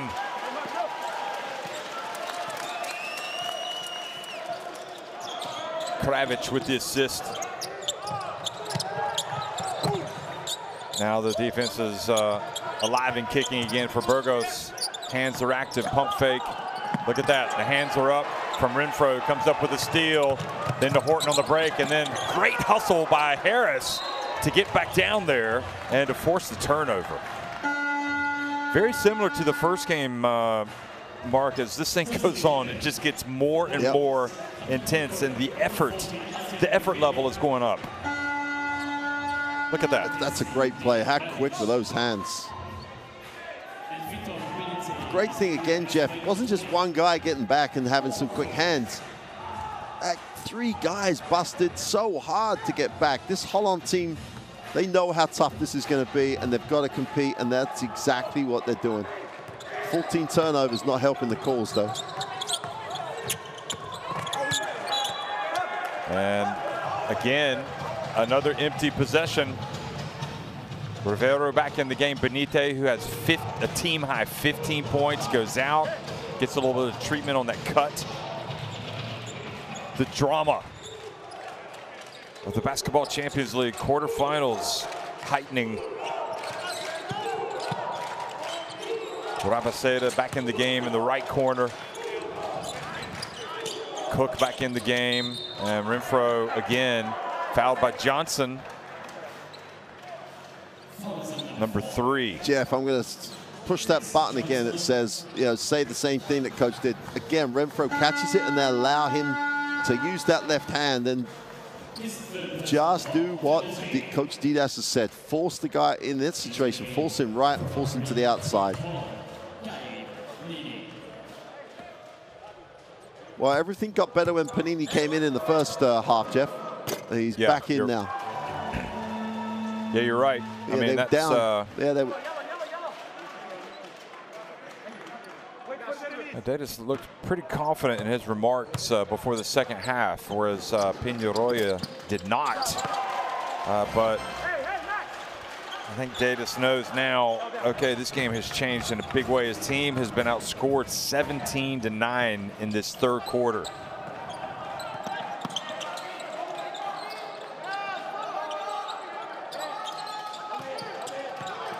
Tyrus McGee. Tough shot. Misses everything. Burgos might have gotten a hand on that. Horton on the break. Great hustle by Miles, but Rabaseda strong with the rebound. And Miles exchanging words with Rabaseda. Oh, look at that. Boy, that was beasting it down low. Rivero and Burgos, just the sheer quality and intensity level has gone up. They are just taking over the game. You kind of wonder, Mark, you look back and you remember again that play late in the second quarter when Holon could have gone up by double digits. And Benite came up and made that big steal and went in for the layup. Okay, they didn't take the lead at that point, but that was kind of in the moment where they were really on the verge of just taking control of the game, and they didn't take advantage of it, and now they might be paying the price. So right, Jeff. So right. To the left. The technical foul and everything was going their way. The turnover just bailed out Burgos. It was a tremendous effort by Benite. Pass the ball. Switch or no switch, I don't care. Panini. Isaiah or me? Tyrus. When Max gets the ball, we got the timing flare on the weak side and cut. I'd say, Jeff, his issues are at the offensive end as much as anything else. I know that he's given up 20 points already, but yeah, he just cannot break down Burgos' defense. It's at a different level. One-on-one, or if they switch, they've literally not allowed Holon to break them down in the half court at all. Conversely, as you see him from the replays here, Burgos are breaking down Holon almost at will in that third quarter. 15 points, 2 rebounds, 2 steals for Benite. I think that one play changed the call. That one phase changed the course of the game. He stood up and really led as a veteran player in that end of the second quarter. How about that, though, coming right out of the timeout. And McGee gets a layup.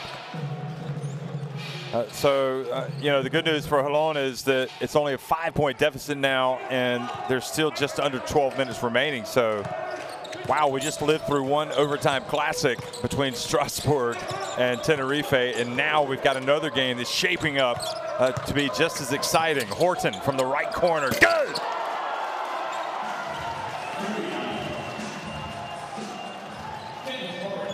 Horton is a great shooter, and he showed it. 9 points now for Horton. Well, that was a tough pass. And Panini able to get it back, and that was a must-make. He just felt like he had to make that shot, and he did. Can't speak highly enough of his determination and cool resolve. And this time, with Rivera not able to catch it, just feel like the margin for error is slimmer for a team like Holon than it is for Burgos. But Burgos have definitely been able to take it up a notch in this quarter. Definitely, Jeff. The defense is different level. Just their individual defense. You know, the way that if they switch, they're switching so aggressively. And forcing Holon out of where they want to go. That's the most important thing. This defense is forcing Holon to do things they don't want to do. And it starts with the on ball, but everything about it is just impressive. Panini thought about the three, he's fouled, he gets it up quickly, but it's before the shot. Oh, tough. That's tough. Yeah, I think that's Puts the it right. on the floor. Let's see. Oh, you know what happened? Yeah, it is close though, isn't it? Yeah, it's a lot closer than I realized. It was kind of like he lost control of the ball while he was in the act of shooting, but even then, I'm not sure they would have given it to him. Yeah. He'll tell them that, though. Oh, great deny defense by number 22, Rabaseda.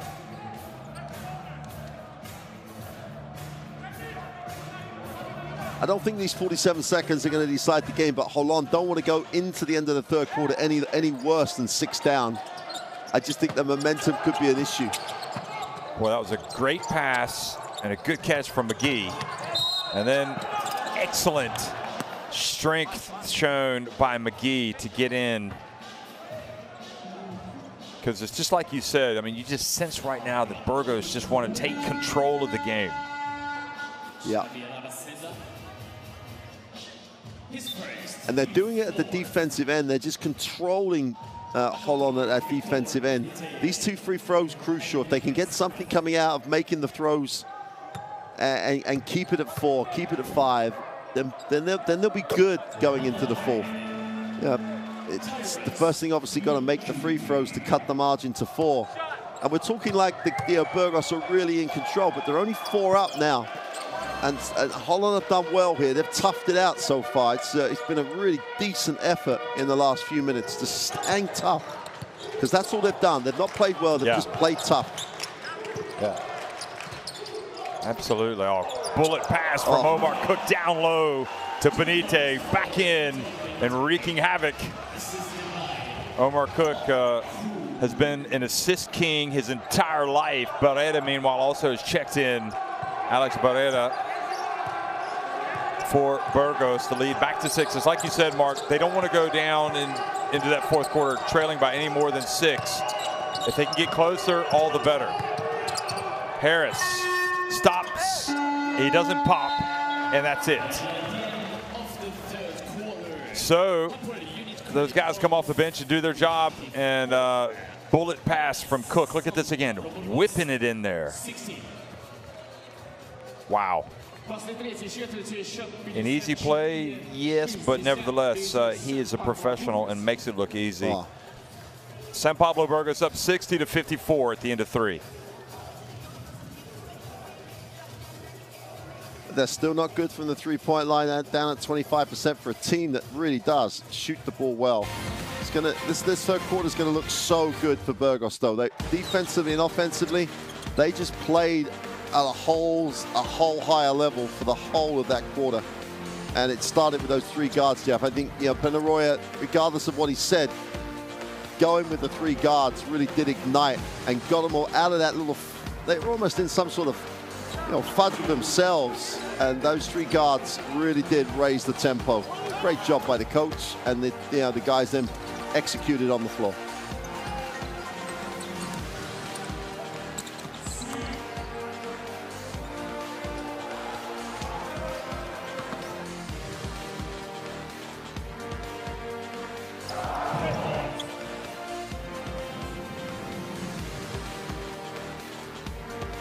Well, I think your observation was spot on, Mark. I mean, you know, Holon were just trying to hold on in terms of not the lead, but just hold on to hope at the in this game at the end of the third quarter, and they were able to do that. You know, and the game has swings, and quite clearly, Burgos were in the ascendancy in that third quarter. It was really a matter of just trying to not, you know, fall any further behind, and 6 points I think easily is manageable. In many respects, you think with Burgos, it's a case of their intensity, you know, especially defensively. You know, they're going to dictate how this game goes. But on the other hand, they have stayed in it, Holon, so they've set it up nicely for a final 10 minutes. Nice exchange there with Rivero and Miles. 2 great players in the Basketball Champions League. Fourth quarter underway. Holon looking for a basket. Harris has been pretty quiet. Miles thought about it, but Rivero came out to guard him.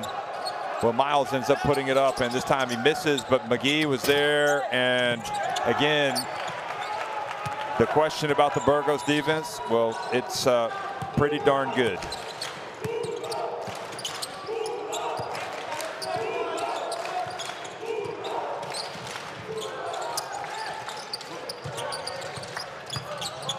Cook dumps it down low. Rivero for the 2-handed jam. Wow. When he throws it down, he throws it down.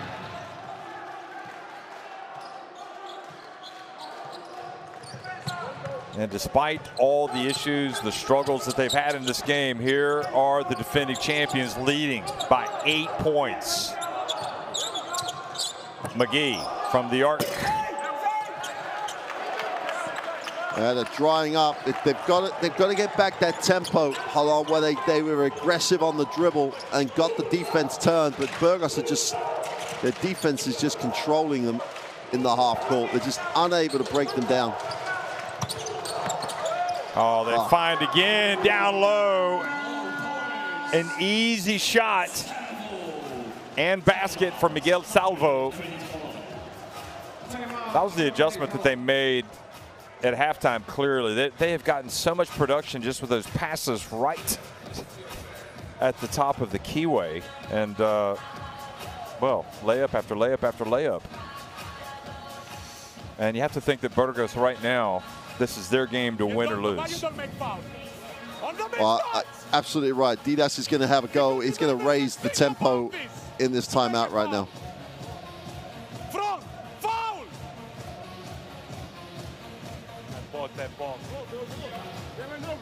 Play. Listen, one side we play Tyrus. Hey, one side, Prini, top lock option. Keep the dribbling. Keep the dribbling. Side pick and roll. Prini, flare for Deseu.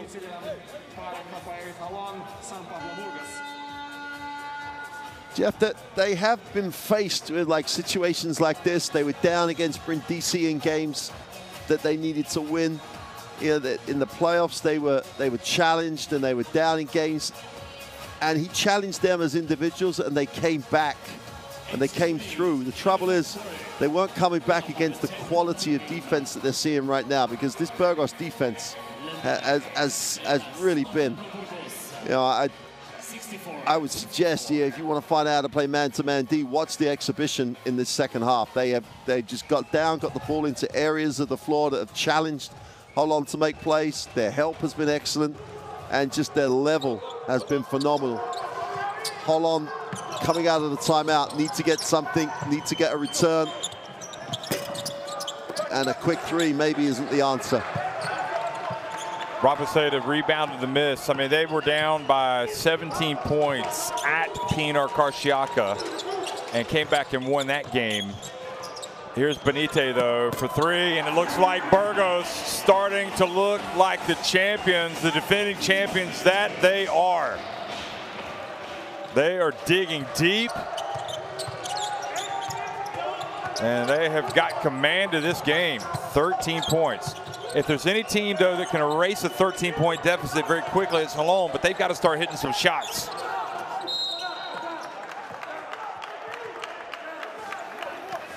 Jeff, you talked about the energy level and everything else. The whole bench, because of that third quarter, is so much more engaged now. That from the bench, then they come off when they come into the game. Yeah, they've got people coming off the bench ready to play, and that wasn't there in the first half. So, you know, all things looking good for Burgos. Someone on this Holon team is going to start making shots. Well, Bourdillon doesn't mess around. He puts it up, and he drills it. So Bourdillon. There's enough of this team. They're never out of it. Never out of it. His first three of the game, and that just shows you, I mean, he is not hesitating at all coming back in. Now, Benite does, that was a quick three from him, but look at the box out from Rabaseda. Terrific, and that just held his, yeah. Are they calling the foul on, yeah, they're calling the foul on Johnson, right? So that's number 4. Yep. All about, as you say, though, Rabaseda holding his space, ready to rebound. Different level at the moment, Burgos. Mark, this is crucial here. They get a stop, they go down, they hit a three. Yep. They get a little bit of wind in the sails. And this is Benite dribbling. He's going to have to hurry up. He knows there's not much time. Look at it. He puts it up and grazes the net. That was a good attempt from Vitor Benite.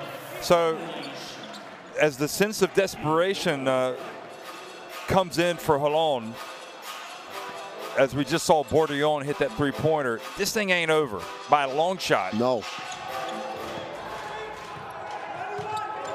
Well, they did the first thing you asked, Jeff. They got the stop. Now they've got to come down and score. You'd love to see Harris. You'd love to see Miles get something going. Oh, Johnson, though, from the left corner. They get it back, though. Bourdillon fresh off the bench. And pass out to Panini. Just couldn't quite get any space. Great job, Benite, defensively. Now in the corner, Johnson again. He goes down, and he is fouled while attempting the three-pointer. Well, that'll work as long as he makes all three, or even two. Yep. This is guys tough, though. Got to get back in the game, though. They've got to get some guys back in the game there. They've got to get the guy, the scorers. This is the time he would normally rest them going into the last 5. I think he's going to have to bring them back sooner. Look at Peñarroya. I mean, I don't have an issue with Peñarroya talking about that, because I think at the end of the day, you're coaching Rivero, you got to get a hand in the face. And in all honesty, he didn't really bowl him over, did he? He went out and played defense. He got a hand in the face, but we never got a good look. If there was contact when he came down, then it's a foul. It's a tough spot for the defender, isn't it? And that, you know, you see it so many times. And Peñarroya is saying that Johnson extended his legs sideways, which generated some contact, so he didn't have space to land. And you see that a lot as well. But I'm a big you've got to protect the shooter when they're in the air. They've got to have somewhere to land. But I think I agree with you on that one. Rivera was hard done by. I think it's one of those that you could leave or not call, and no one would really have a problem either way. Boy, McGee got in there for the offensive rebound position and almost came up with a huge rebound. Look at that, though. Benitez this time fouled. And that's why, do you know what I mean? It just kind of illustrates at both ends of the court. You're not always going to get the call that you want. Mm-hmm. And the body there is what he calls on Bourdillon. Yeah. So good call again. And yes, you're going to struggle if you get beat on the back cut like Bourdillon got beat there. You're going to struggle to get a piece without fouling. So, and Omar Cook now is, you can't let, there's no intensity with a hold on defense. They're letting Omar Cook, one of the best passers in European basketball, stand there and pick passes. He's gonna pass you out of this game. That's the third or fourth time he's just made just a tremendous looking pass, but he's under no pressure. And the whole first half, he was under pressure when he came into the game. Jordan Sacco, the mystery man. Why are you out, Jordan? With a name like Jordan, you got to be playing in these big games.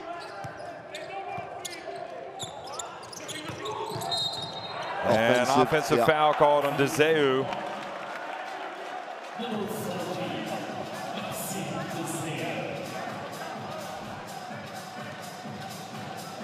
Yep. Well. Yeah.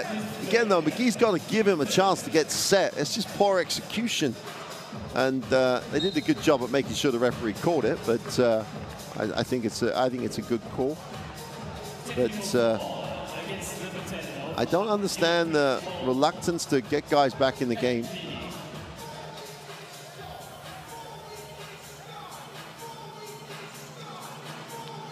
Still plenty of time, though, Mark. I mean, just under 6. Yeah, they called the technical on Guy Panini. He must have said something very bad to get the technical. Because he does talk. He knows the referees well by the end of the game. But he must have just gone a little over the top by then. You know, he knows how to talk to the officials normally, so. Jeff, I think Burgos and Aaron, they could break this open right now. If they just keep executing, this will get to 15 pretty quick unless... wow. There you go, great example. Easy two, great execution. And Miguel Salvo, again, who had a very good final, rather, last year. And, you know, oftentimes when you talk about great teams, as you look at the replay here of that last play by Salvo, you know, great teams can win ugly. And, I mean, it was a tough first half for Burgos. Not at their best. I'm talking about how tired they look. You know, things aren't going well. And yet, they just fight through it, and they find a way. And here they are, 5.5 minutes remaining. They're up by 13 points. Burgos is a great team. And this is the type of, you know, this tournament, you know, I dare say it's the most important tournament. This little 3 games they need to win to get a trophy. This is their season. Yep. I mean, they're still going to have their chances as well in Spain in the playoffs, but this is their moment, and they've got to take advantage. And who knows? I mean, maybe if they win this title, they ride that wave of momentum to something big in Spain as well. But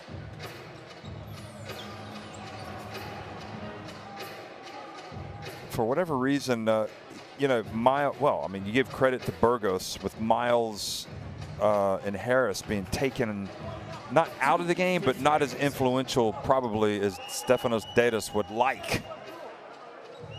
You look at Miles, he's got 16 points, but you know, 6 of 8. And they've been sitting down. I know they've played a lot of minutes, but they've been sitting down. They're back in the game now, but they've been sitting down at a time when this lead has been built. Now, unless Dedas thinks, hey, we can score points in a hurry, we need to be able, 5 minutes is enough, which he may well do, because you've made the point on numerous occasions already. They can score points in a hurry and have done it already this season. They've got to start right now, but they can't trade baskets now. They've got to get stops. That switching defense has got to pick itself up again.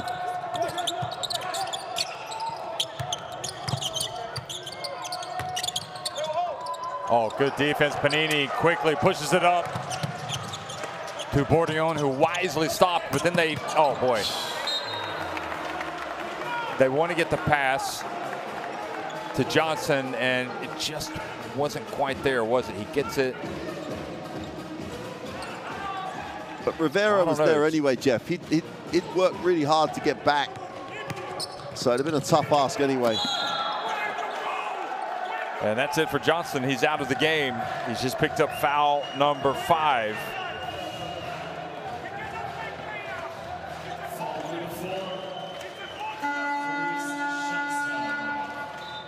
His 5th personal foul. He's leaving the game. Replaced by CJ Harris.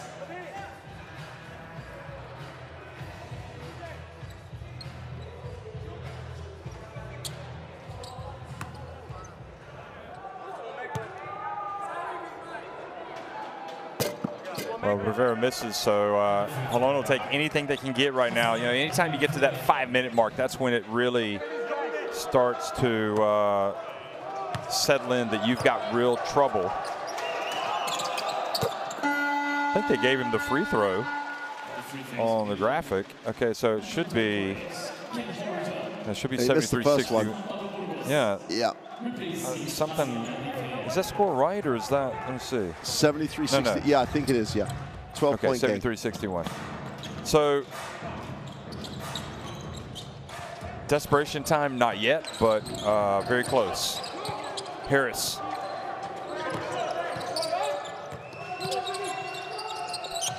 And Panini. And Miles. Here we go. I don't know. I mean, I say he hasn't got enough looks, Mark, but at the end of the day, the man has scored a lot of points. So. But you can see Penaloya's reaction. What are we doing helping off of Miles? And it's that's the issue. But I'd agree 100%. They have not worked hard enough to get Miles more shots. He's been phenomenal. Just been phenomenal today. Doesn't get enough shots. And they should do much more to get him more looks. Still enough time though, Jeff. It's single digits now. It's only 3 shots, 3 possessions, 3 stops. That's all they need, because they can go down the floor and make 3 threes. They've got that sort of ability. So I don't think we're done on this one, and we're in for all 3 quarterfinals have been great. We could end up with a real grandstand finish on this one.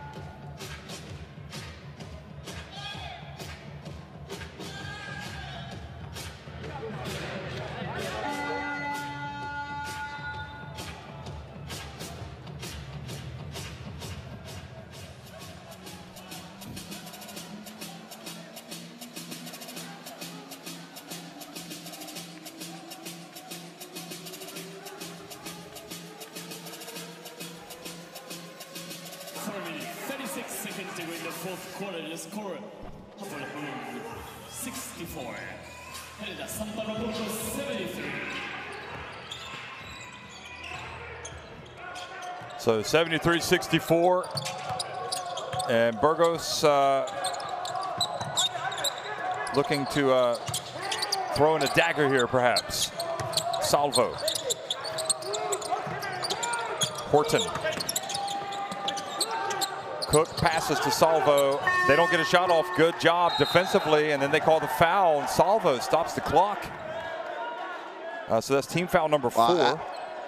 Yeah, that's as important, Jeff. Now they're in team foul, so they could be on the free throw line, and I think Didas is trying to squeeze something here, but he's not going to get anywhere. He'll say Salvo stopped the foul intentionally to stop the break as they came up with the ball. And that would be a little bit extreme, I think.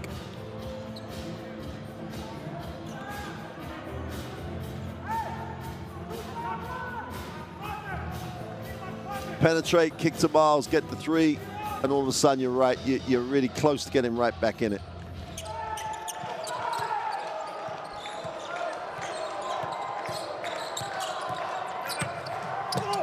Oh, the penetration, the drive, and no yellow shirts there for the rebound.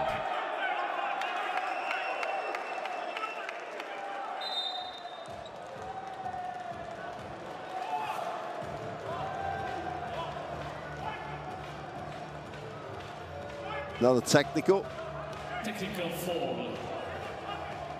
called against the head coach of Hapoel Unet-Credit Holon, and a second technical foul against the head coach, Stefan Wow, Hereda. that's it.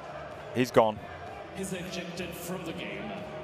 Well, he got ejected against Pino Karsiaka as well, and they came back and won the game. So maybe that's the strategy. Oh, sorry, I don't mean to be laughing, but it's no, just kind of odd to see him lose his cool in this manner with a game like this. But maybe the thinking goes it's going to fire up his team. So McFadden makes both free throws.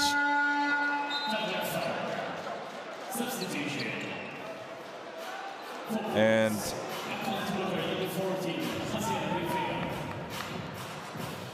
so that means, yes, Amit Sharf is in charge. He was the man that was calling the shots as well when they came back and won that remarkable game against Pino Karsiaka. So maybe a little bit of the same magic is in store. Stefanos Dedas just trying to spark his team, although I don't think he wants to give away a couple of technical free throws.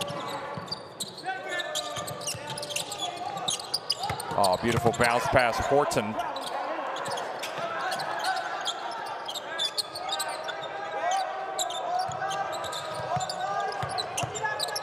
Renfro to Horton. And there'll be a violation, 24 seconds, didn't hit anything, so.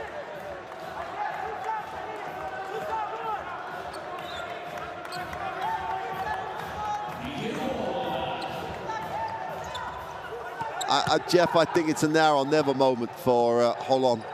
Yeah, you just got to come down, be aggressive, look to take the early one. Ah, Harris misses. I think if he's not making that one, they don't have a chance. No.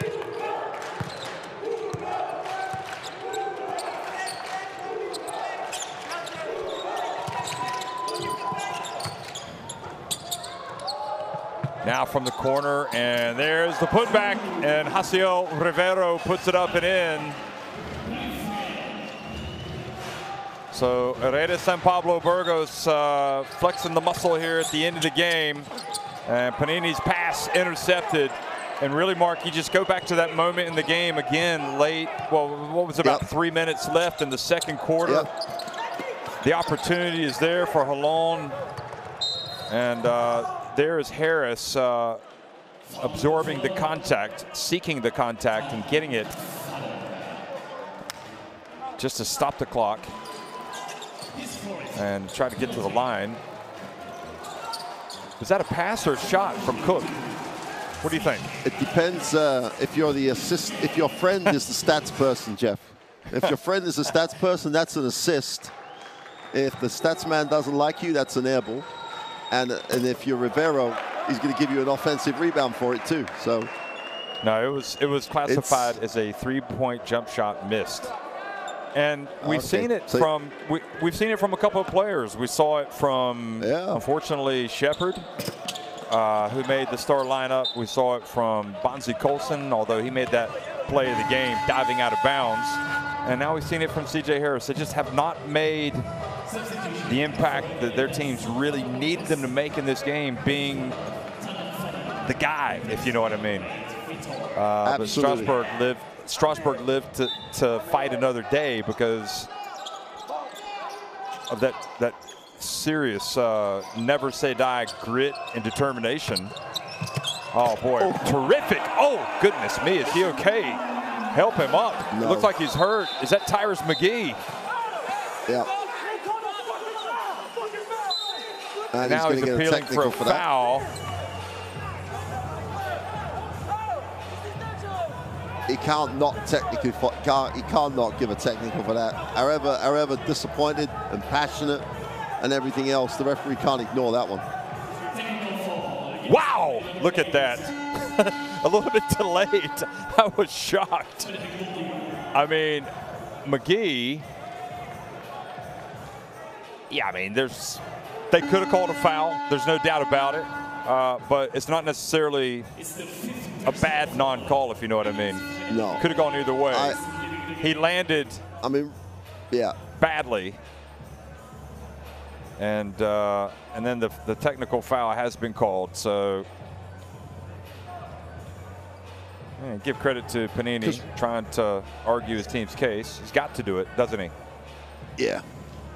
And the foul itself, Jeff, right until the end of the play, there was no contact until right at the end. Now, okay, you might have called it, might not.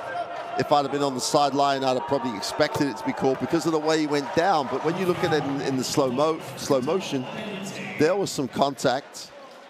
But and that is another technical foul, and it's largely frustration. That's pretty much all you can call it. And why wouldn't they be frustrated right now? They had a chance in this game to get the win, and they really were in the game. And it's just, you've got to credit Burgos for the way they've just professionally controlled this game in the second half.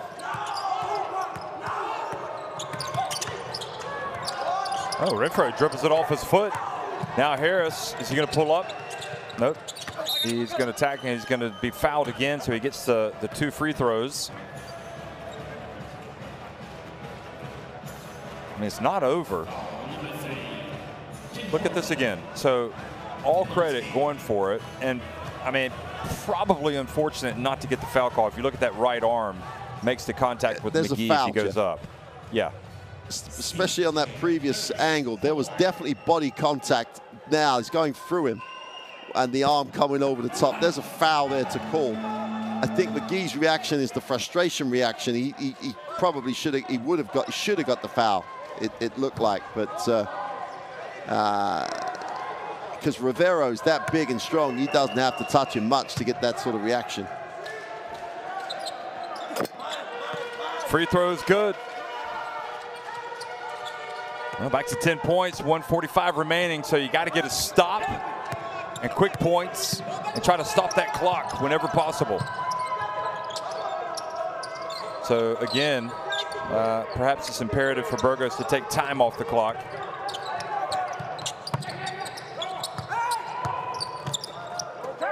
Benite, that's off. Oh, but it landed right. It was such a wayward shot that it fell right into the hands of Renfro. Isn't that always the way? Always, when it's going against you, it's going against you. Wow. Well, there's CJ Harris. I mean, that's the start lineup man, making the 3 and getting it back to 9. Rivero, I think wisely takes it back out. Benite doesn't want to resist. He can't resist. He puts it up for 3, and that is, with just under a minute remaining, a dagger. And perhaps fitting that he does indeed make it. Jeff, I think Burgos are in this position because of Victor Benite and what he did at the end of the first half. The other thing, though, when we were asking, as we see the quarter breakdowns, you know, giving up over 20 points in 3 of the quarters is obviously too many. But there was that period in this fourth period in particular where Harris wasn't in the game and Miles were in the game. Sometimes you got to take the view. There's no point saving people for the last 5 minutes if in the last 5 minutes you're down 15, 20, 15 or 12 points. You know, if they get tired, at least they're going to be tired with a chance to win, as opposed to, you know, coming back into the game with no chance to win. It's almost done by the time they came back. So there's a criticism of what happened in terms of what they were trying to do. That would be my only criticism of Holon. They give themselves a chance, and they've come up against a very, very good team. And whatever way you look at it, Burgos just too deep, too strong, too everything in the second half.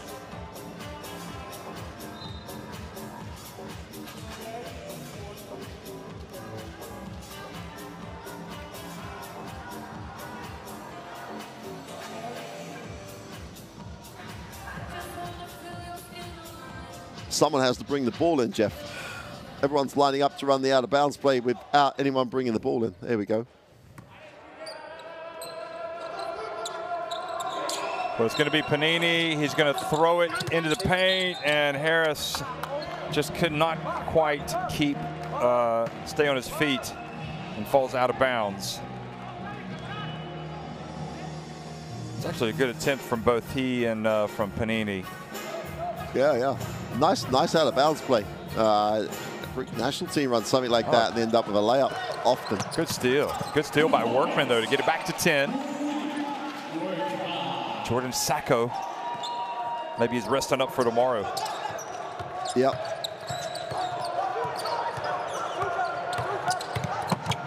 Bounce pass. And the dunk was missed by Rivero. Where there's hope, there's life. There's still 30 seconds left. 10. It's going to be a three-pointer if it goes. Workman battles. And it's going to stay at this end. Great game by Renfro. I don't think we've said enough about him, really. I mean, he's been very consistent today. He's made a couple of mistakes, like that one.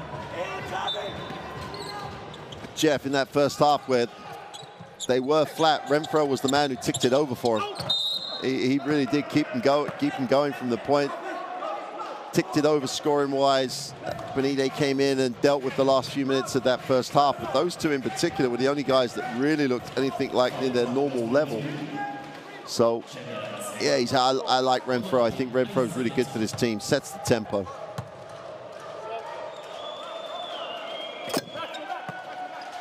Miles makes the first.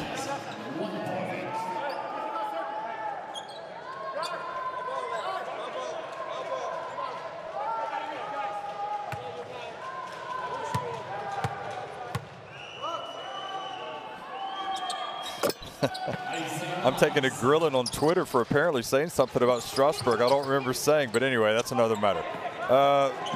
Here is Omar Cook. And reaching the foul by Workman. You know, this performance, I mean, let's be honest. You know, some team is going to be left disappointed, and not everybody can win every game in the Final 8. So you can't take anything away from Holon, what they've accomplished this year, the style of game that they brought, and the performance that Stefanos Dedas did as coach. They have had an absolutely phenomenal, dreamlike campaign in the Basketball Champions League. And I think the one bit of regret, Mark, is that they could not have asked to have been in a better situation in this quarterfinal against the defending champions. And that's what's going to not sit well with them. And Dedas, because he'll know that, you know, they were where they wanted to be in that second quarter and just did not seize the moment, if you know what I mean. So, but again, it's been a great season for them. So the 100%, Jeff. Yeah, I mean, it was full credit to Benitez, full credit. I mean, what does Penarroya say there? He said, give Stefanos Dedas my best, because he's been ejected for those 2 technical fouls. But defending champions showed they can grind it out when everything wasn't going their way. Hereda and Pablo Burgos win it 86-77 over Hapoel Unet-Credit Holon. 77 победу одержал и двигается далее в полуфинал Пабlo Burgos.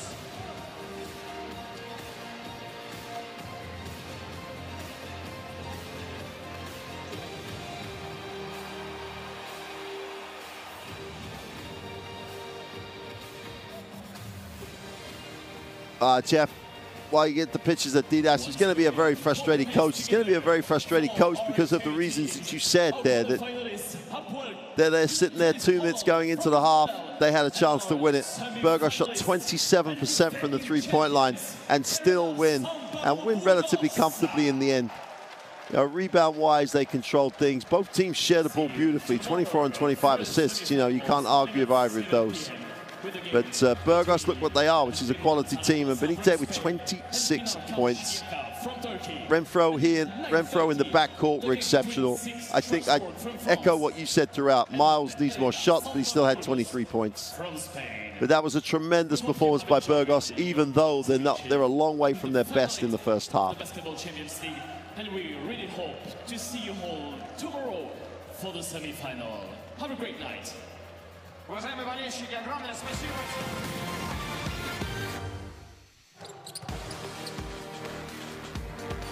Kravic, Rabaseda, and Hereda San Pablo Burgos came out and got it done tonight. Johnson, look at this. Deseu, they had it. They really had it where they wanted it. And again, Panini, we were wondering if he had saved anything for the end of the game, but in the end, again, the game plan by Dedas and the execution, everything was there for probably a good 27 minutes for Hapoel Unet-Credit Holon. They were right where they wanted to be. They just weren't able to build on that lead right when they needed to. Costly turnover. Vitor Benite, one of the great pros in Europe, the Brazil international, the Olympian, the player in the FIBA Basketball World Cup. What you want to say? I mean, it took a great player like him to really kind of change the game for Burgos. And that experience, and then it was almost as if they kind of woke up. But, you know, the big question is, Burgos, are they going to be able to wake up in time to play a Strasbourg team that appear to be like on a mission from God, really? I mean, they are going to be tough customers. And, well, on today's evidence, you might go ahead and say that SIG Strasbourg are the favorites in that game. I'm sure they don't want to be, but it's going to be a great semifinal. But Mark, once again, wonderful season by Holon, and let's hope that they can build on this, have a good rest of the season, get ready for next year. And again, they've won that Balkan League trophy, so they're not going to finish empty-handed. Wonderful year for Holon. A wonderul year and some exciting players, and you would hope when they reflect on the year they'll get positive again. At the moment, they're going to be sitting there about thinking what could have been, because, you know, Burgos would have come into the game heavy favorites. But they had a chance. They had a massive chance to win the game, and that won't sit with them very well. There's the little bit of controversy with that foul at the end, but the reaction of both players, referees has to take, and great deal of respect. And I tell you, Burgos know they've been in a game.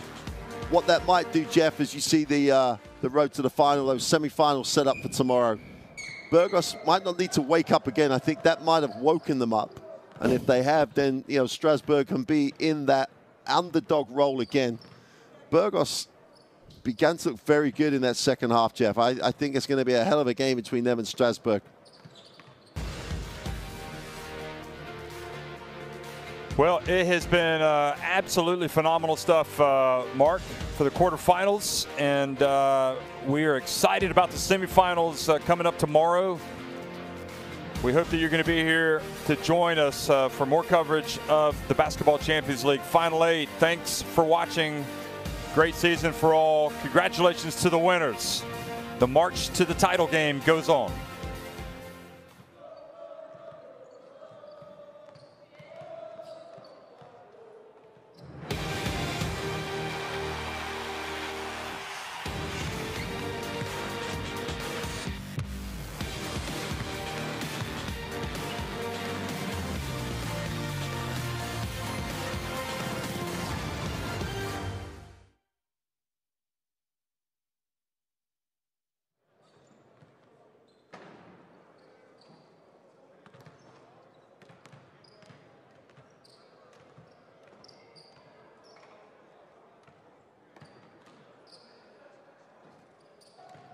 Vitor, congratulations with the win. It was a marvelous performance from yourself. Just could you share your emotions going to the semifinals? Well, I think first it was a really tough game. You know, they played